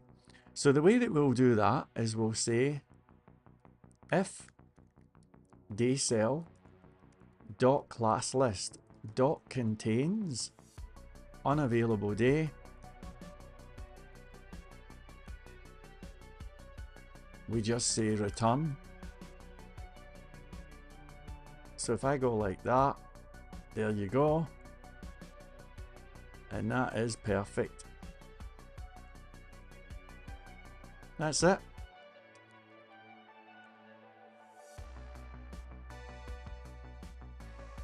Kind of easy, right? Kind of easy. So if we go back to our to-do list, that is click date working. Computer, how much time is left? In 4 minutes and 22 seconds. I've got an alarm in 4 minutes and I'm not gonna rush this, so I think I'll just take a commit and then I'll get add all, get commit m. So click day now working and respecting unavailable day class. Alright, that's going to do me for this live stream as far as the coding goes. So you've got me for 5 minutes. Would anybody like to ask any questions, make any statements, or dish out any suggestions generally? This is your chance. Look at the way I'm holding this coffee, man. It is so cold, you would not believe it. I've got a heater on this side and a water distiller here, but it's having no effect at all. None at all. It's just so cold. Is there anywhere in the world that's warm right now? Oh, by the way, I have news on that front. Ladies and gentlemen, I can confirm, I've mentioned it before, but it looks like it's on.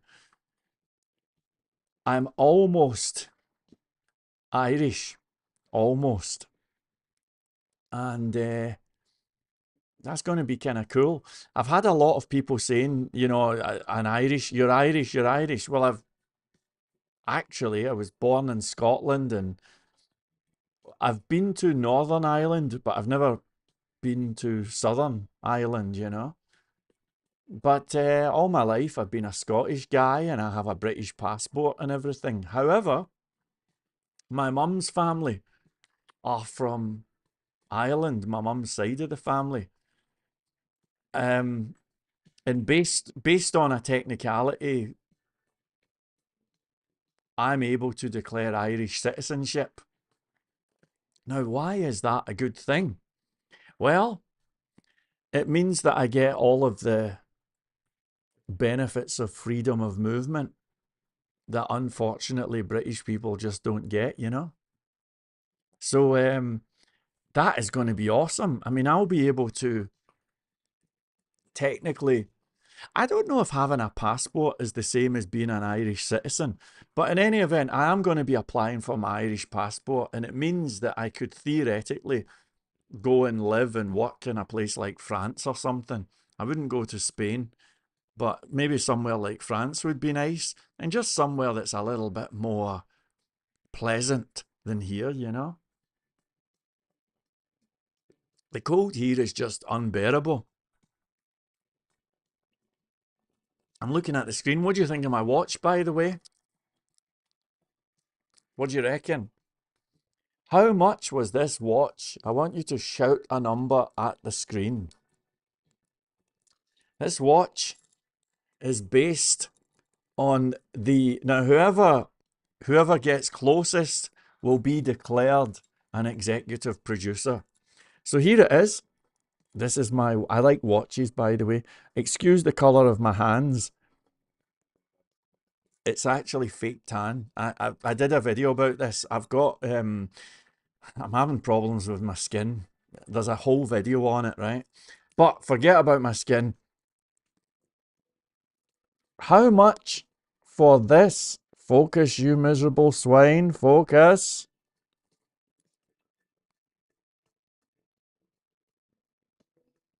It's based on the design. Ah, geez, I can't get it.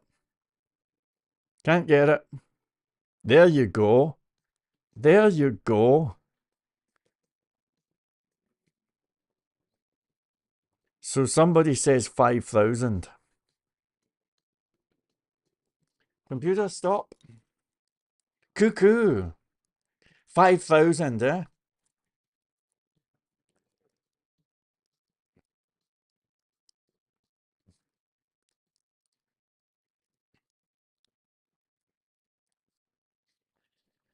Well, actually, you smart Alec.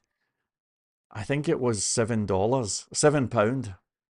That was all it was. But I think it's beautiful. I really like it. And um I'm very good at picking nice watches that don't cost much, you know? Your skin problem can be signs of liver. You're all good news, cuckoo, aren't you? Oh, 5K. Right, okay. Well, actually, my friend, it was about £7, so about $10.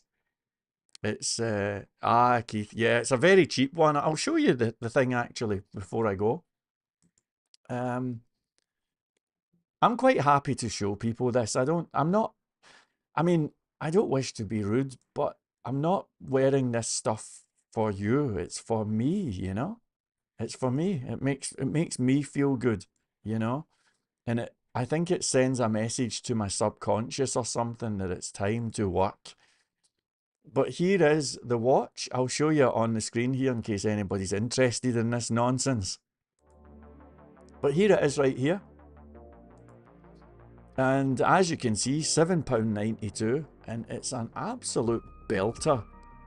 The one I've got has got a green face on it, so it looks like this.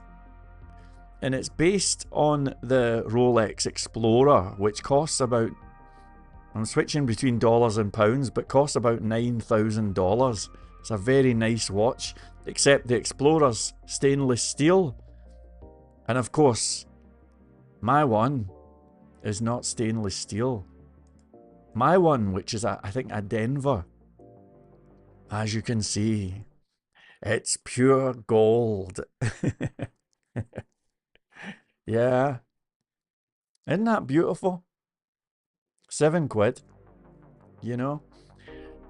So I feel really good about that.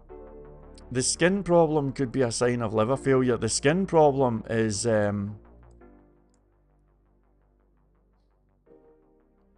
unbelievably heavy. Unbelievably heavy because I'm noticing things that are just, I don't know if I should talk about them to give any of this power. But it's if I think about it, it's a concern, you know, because there's more than just white blotches going on.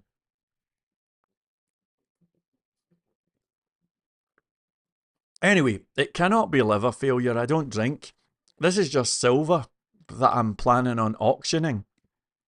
And I picked it up from a Salvation Army and I haven't got anywhere to put it, so I'll just put it in the background. My car's getting fixed. Once it gets fixed, the silver goes. But I don't drink alcohol, you know. Best of luck to anyone who does, but I just don't. So it can't be liver failure. Actually, maybe it is liver failure now that I think of it. Oh well, that's the way it goes.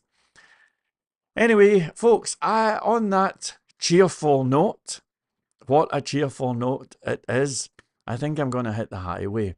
I appreciate you hanging out here with me as we continue on this coding escapade.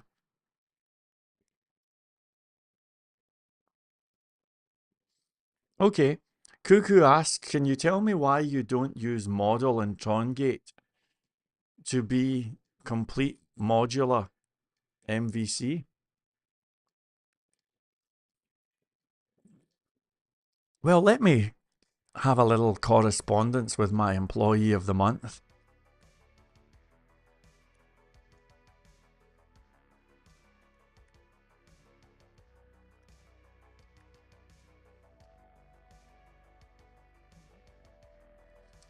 So,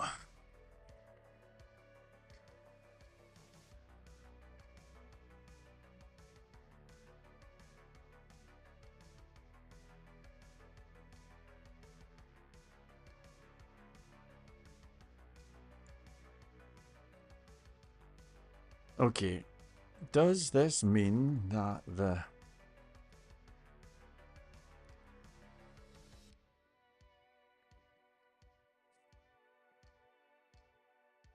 Okay, well, there's your answer.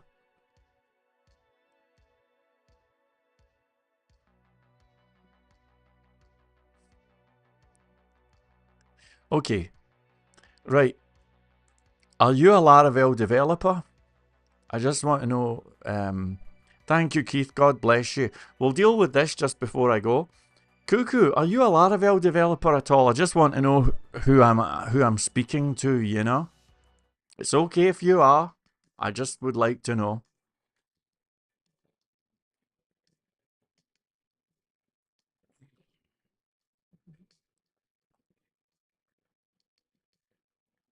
I'll wait on a result. See what he says. See what he says.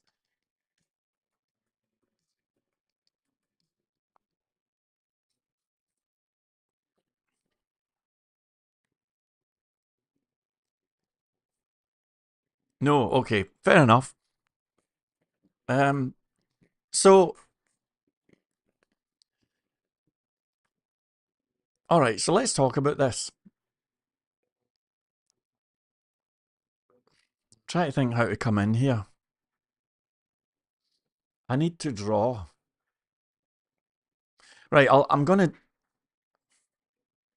Okay, I'm gonna do a little bit of drawing, especially for you, Cuckoo. Okay.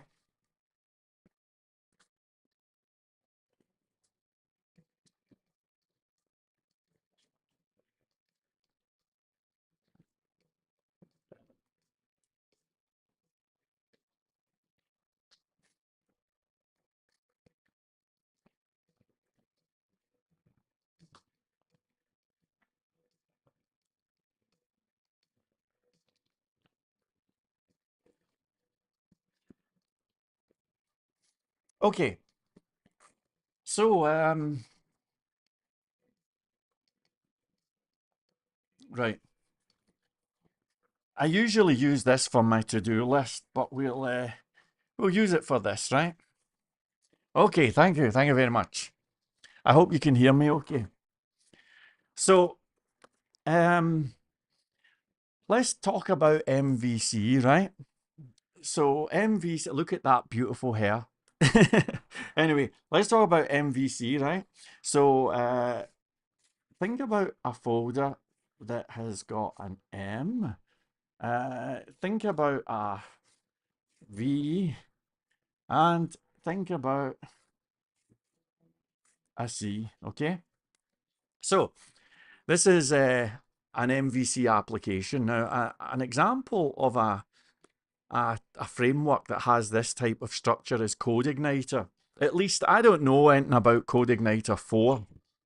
I can't talk about that thing. But CodeIgniter's version 1, 2, and 3 are classic MVC frameworks. If you look inside CodeIgniter versions up to version 3, you'll see that there's a folder called M. You'll see that there's a V and there's a C. You know that the C stands for controllers, View stands for view files, M stands for the model. The controllers or the controller files are where your logic goes. The V is presentational code. Right, good, you like CodeIgniter. Excellent. And the M is database related code. So Keith, you'll know that the model file in CodeIgniter has it can access a model class and do insert statements and things like that. Okay, now that's how CodeIgniter, for example, is structured in a lot of PHP frameworks. Can anyone see the problem with this?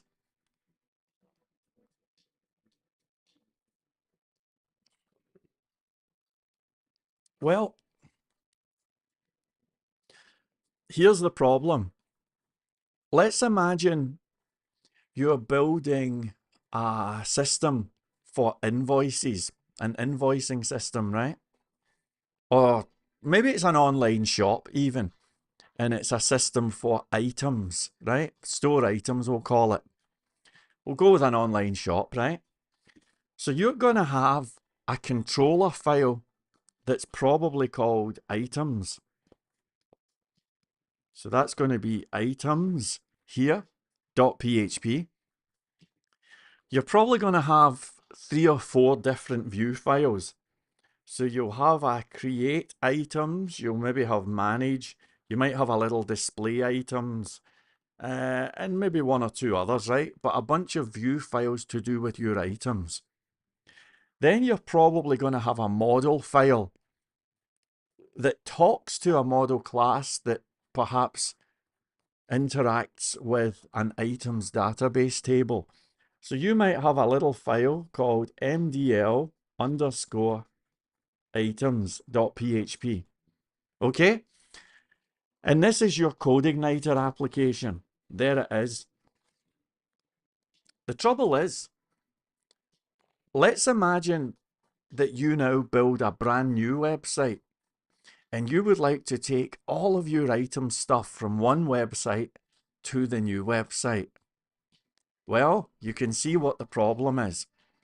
You have to dig in here, and this might be full of 100 other files. Carefully dig out the item stuff, take it out. Carefully dig out all of the view files, take it out. Carefully dig out the controller, and then put that inside another app with another MVC. So, in other words, this is not modular. This is a huge headache. I mean, it might be nice to look at here, and I know that MVC sounds impressive, but it's not modular. There's other problems with this structure. Another problem is that this does nothing in terms of telling us where things like JavaScript should go. Or how about CSS? Or how about JSON, maybe API definitions? Where does all of that stuff go? It's unclear. And for that matter, how about things like images? We could go on and on and on. MVC doesn't really have an answer. And so what you end up with is MVC and then a public folder. And it starts to get really messy. Maybe an images folder. So now your invoicing system is really, really overcomplicated. And if you're talking about moving features from one site to another, it's going to be a nightmare. You're going to have bugs all over the place. That's the problem with MVC. Are we clear about the problem with MVC? Are we clear about it? I hope so. So here comes Keith. And Keith likes to use HMVC with CodeIgniter. Okay. I can show you an app I've made with 1 million lines of code that uses HMVC with CodeIgniter, and I know a little bit about this. Oh, Cuckoo's saying wait. Okay. I assume he's typing. Right, okay. So you see the problem with MVC, right? So this brings us on to HMVC.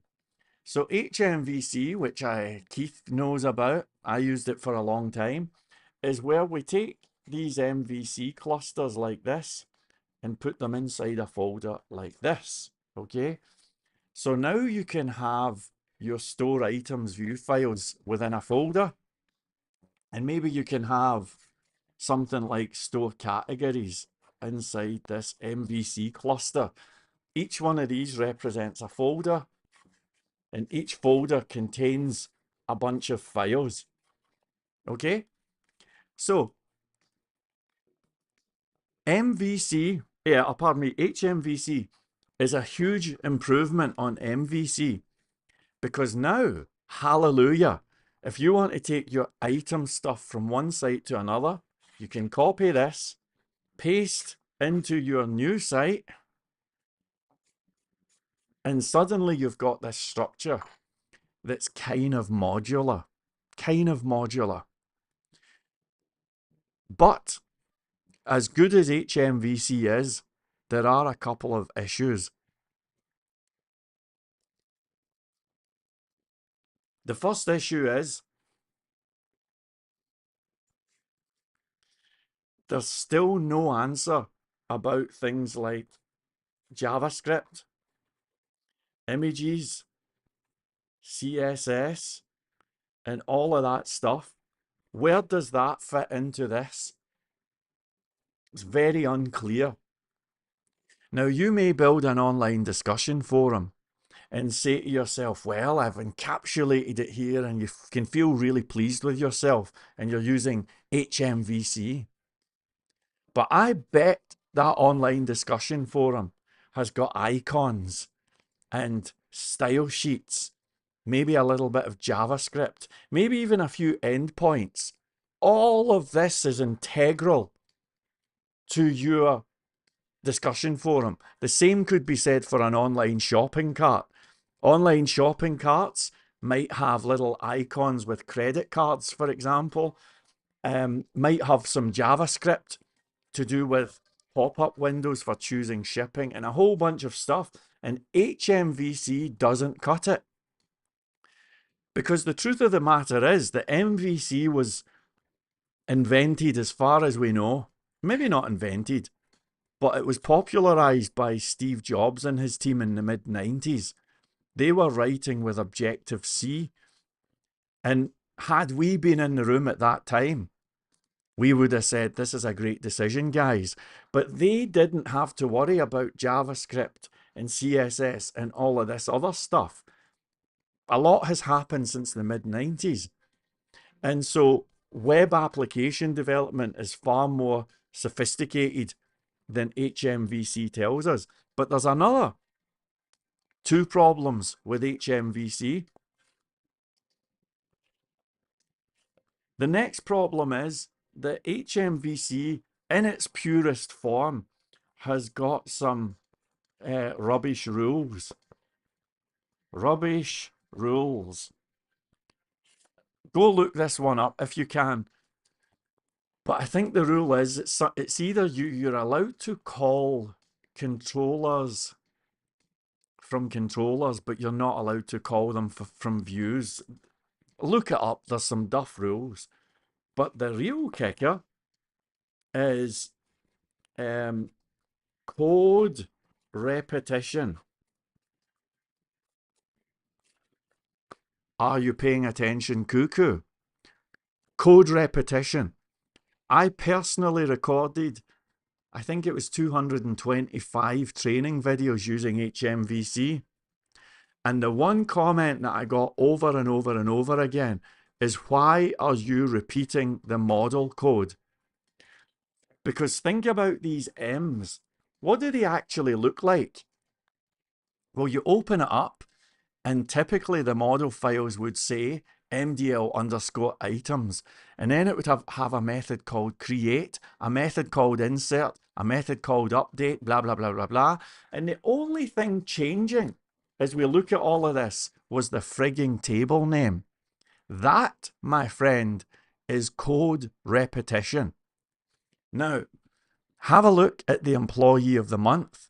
The employee of the month has just told us that a model is typically represented as a class. So a model, I'll say it again, it's typically represented as a class. So in Trongate, we have a class. Here it is. It's our model class. And it has all of the stuff that you would expect to see in any self-respecting model class. But the difference is that this is completely reusable.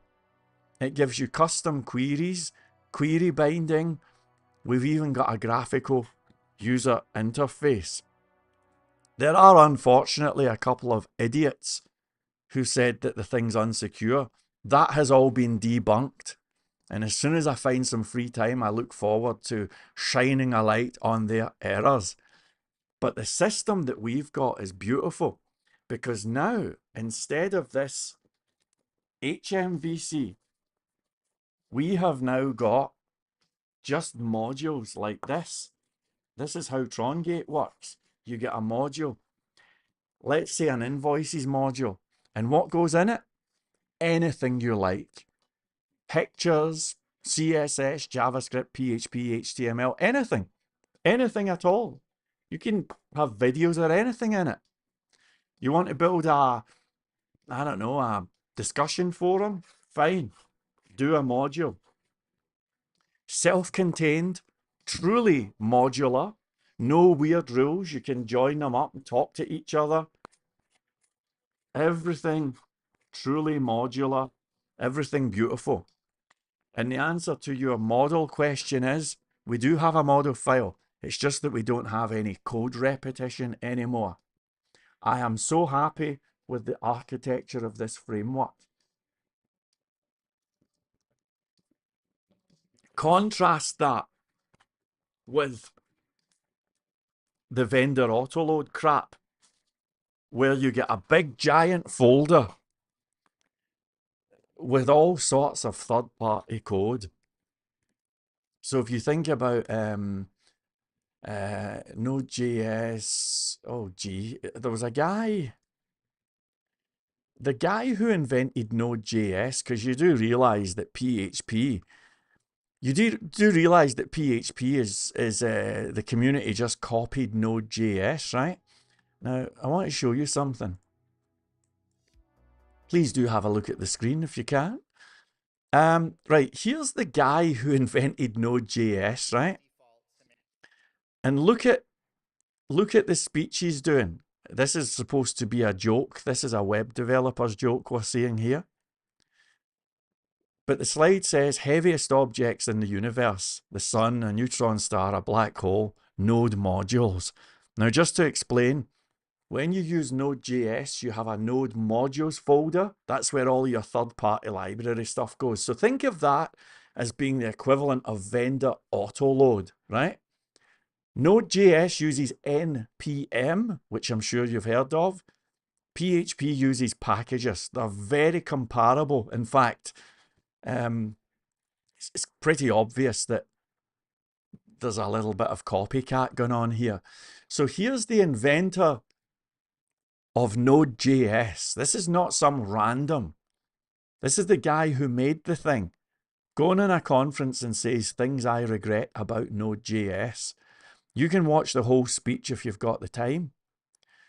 But the upshot of it is, he agrees with me. That's a fact. If the guy who made Node.js was here, I'd say, nice to see you, Ryan. And he'd say, nice to see you, web developer extraordinaire. And then I would say, isn't it beautiful how you and I reach the same conclusions on matters to do with website architecture? Because everything that we are saying is perfectly in alignment with everything that he's saying. You see, we've spoken about MVC and we've spoken about HMVC. But what's going on with these modern frameworks like Symfony, for example? Anything that uses this PSR garbage. Well, what goes on with them is you get a little bunch of your own folders like that, and then a big giant folder here that contains all of that vendor autoload stuff, all of the third-party stuff, and all of the bullshit that is going to break your app.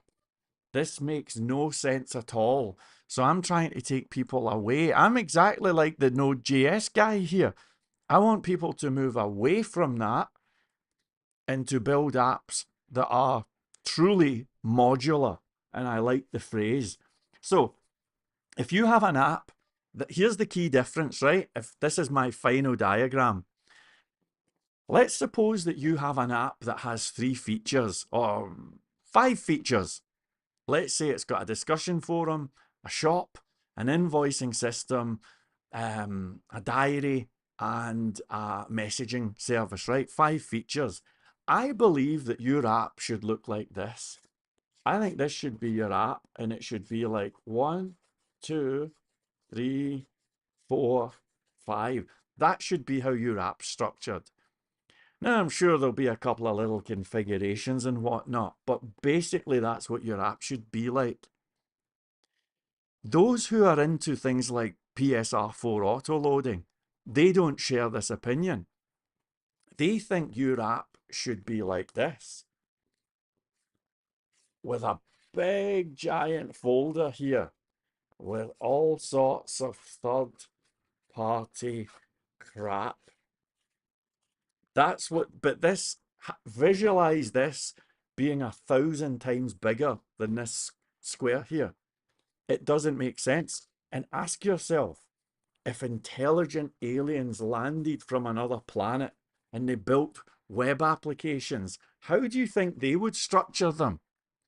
Do you think they would want a big, ridiculous, oversized folder like this with third-party code? Or do you think they would do something more economical, more modular, more simple? And the statistics are clear. We are 20 times faster than Laravel and Symfony. You be the judge. So that's today's... Excuse me, I heard a bang.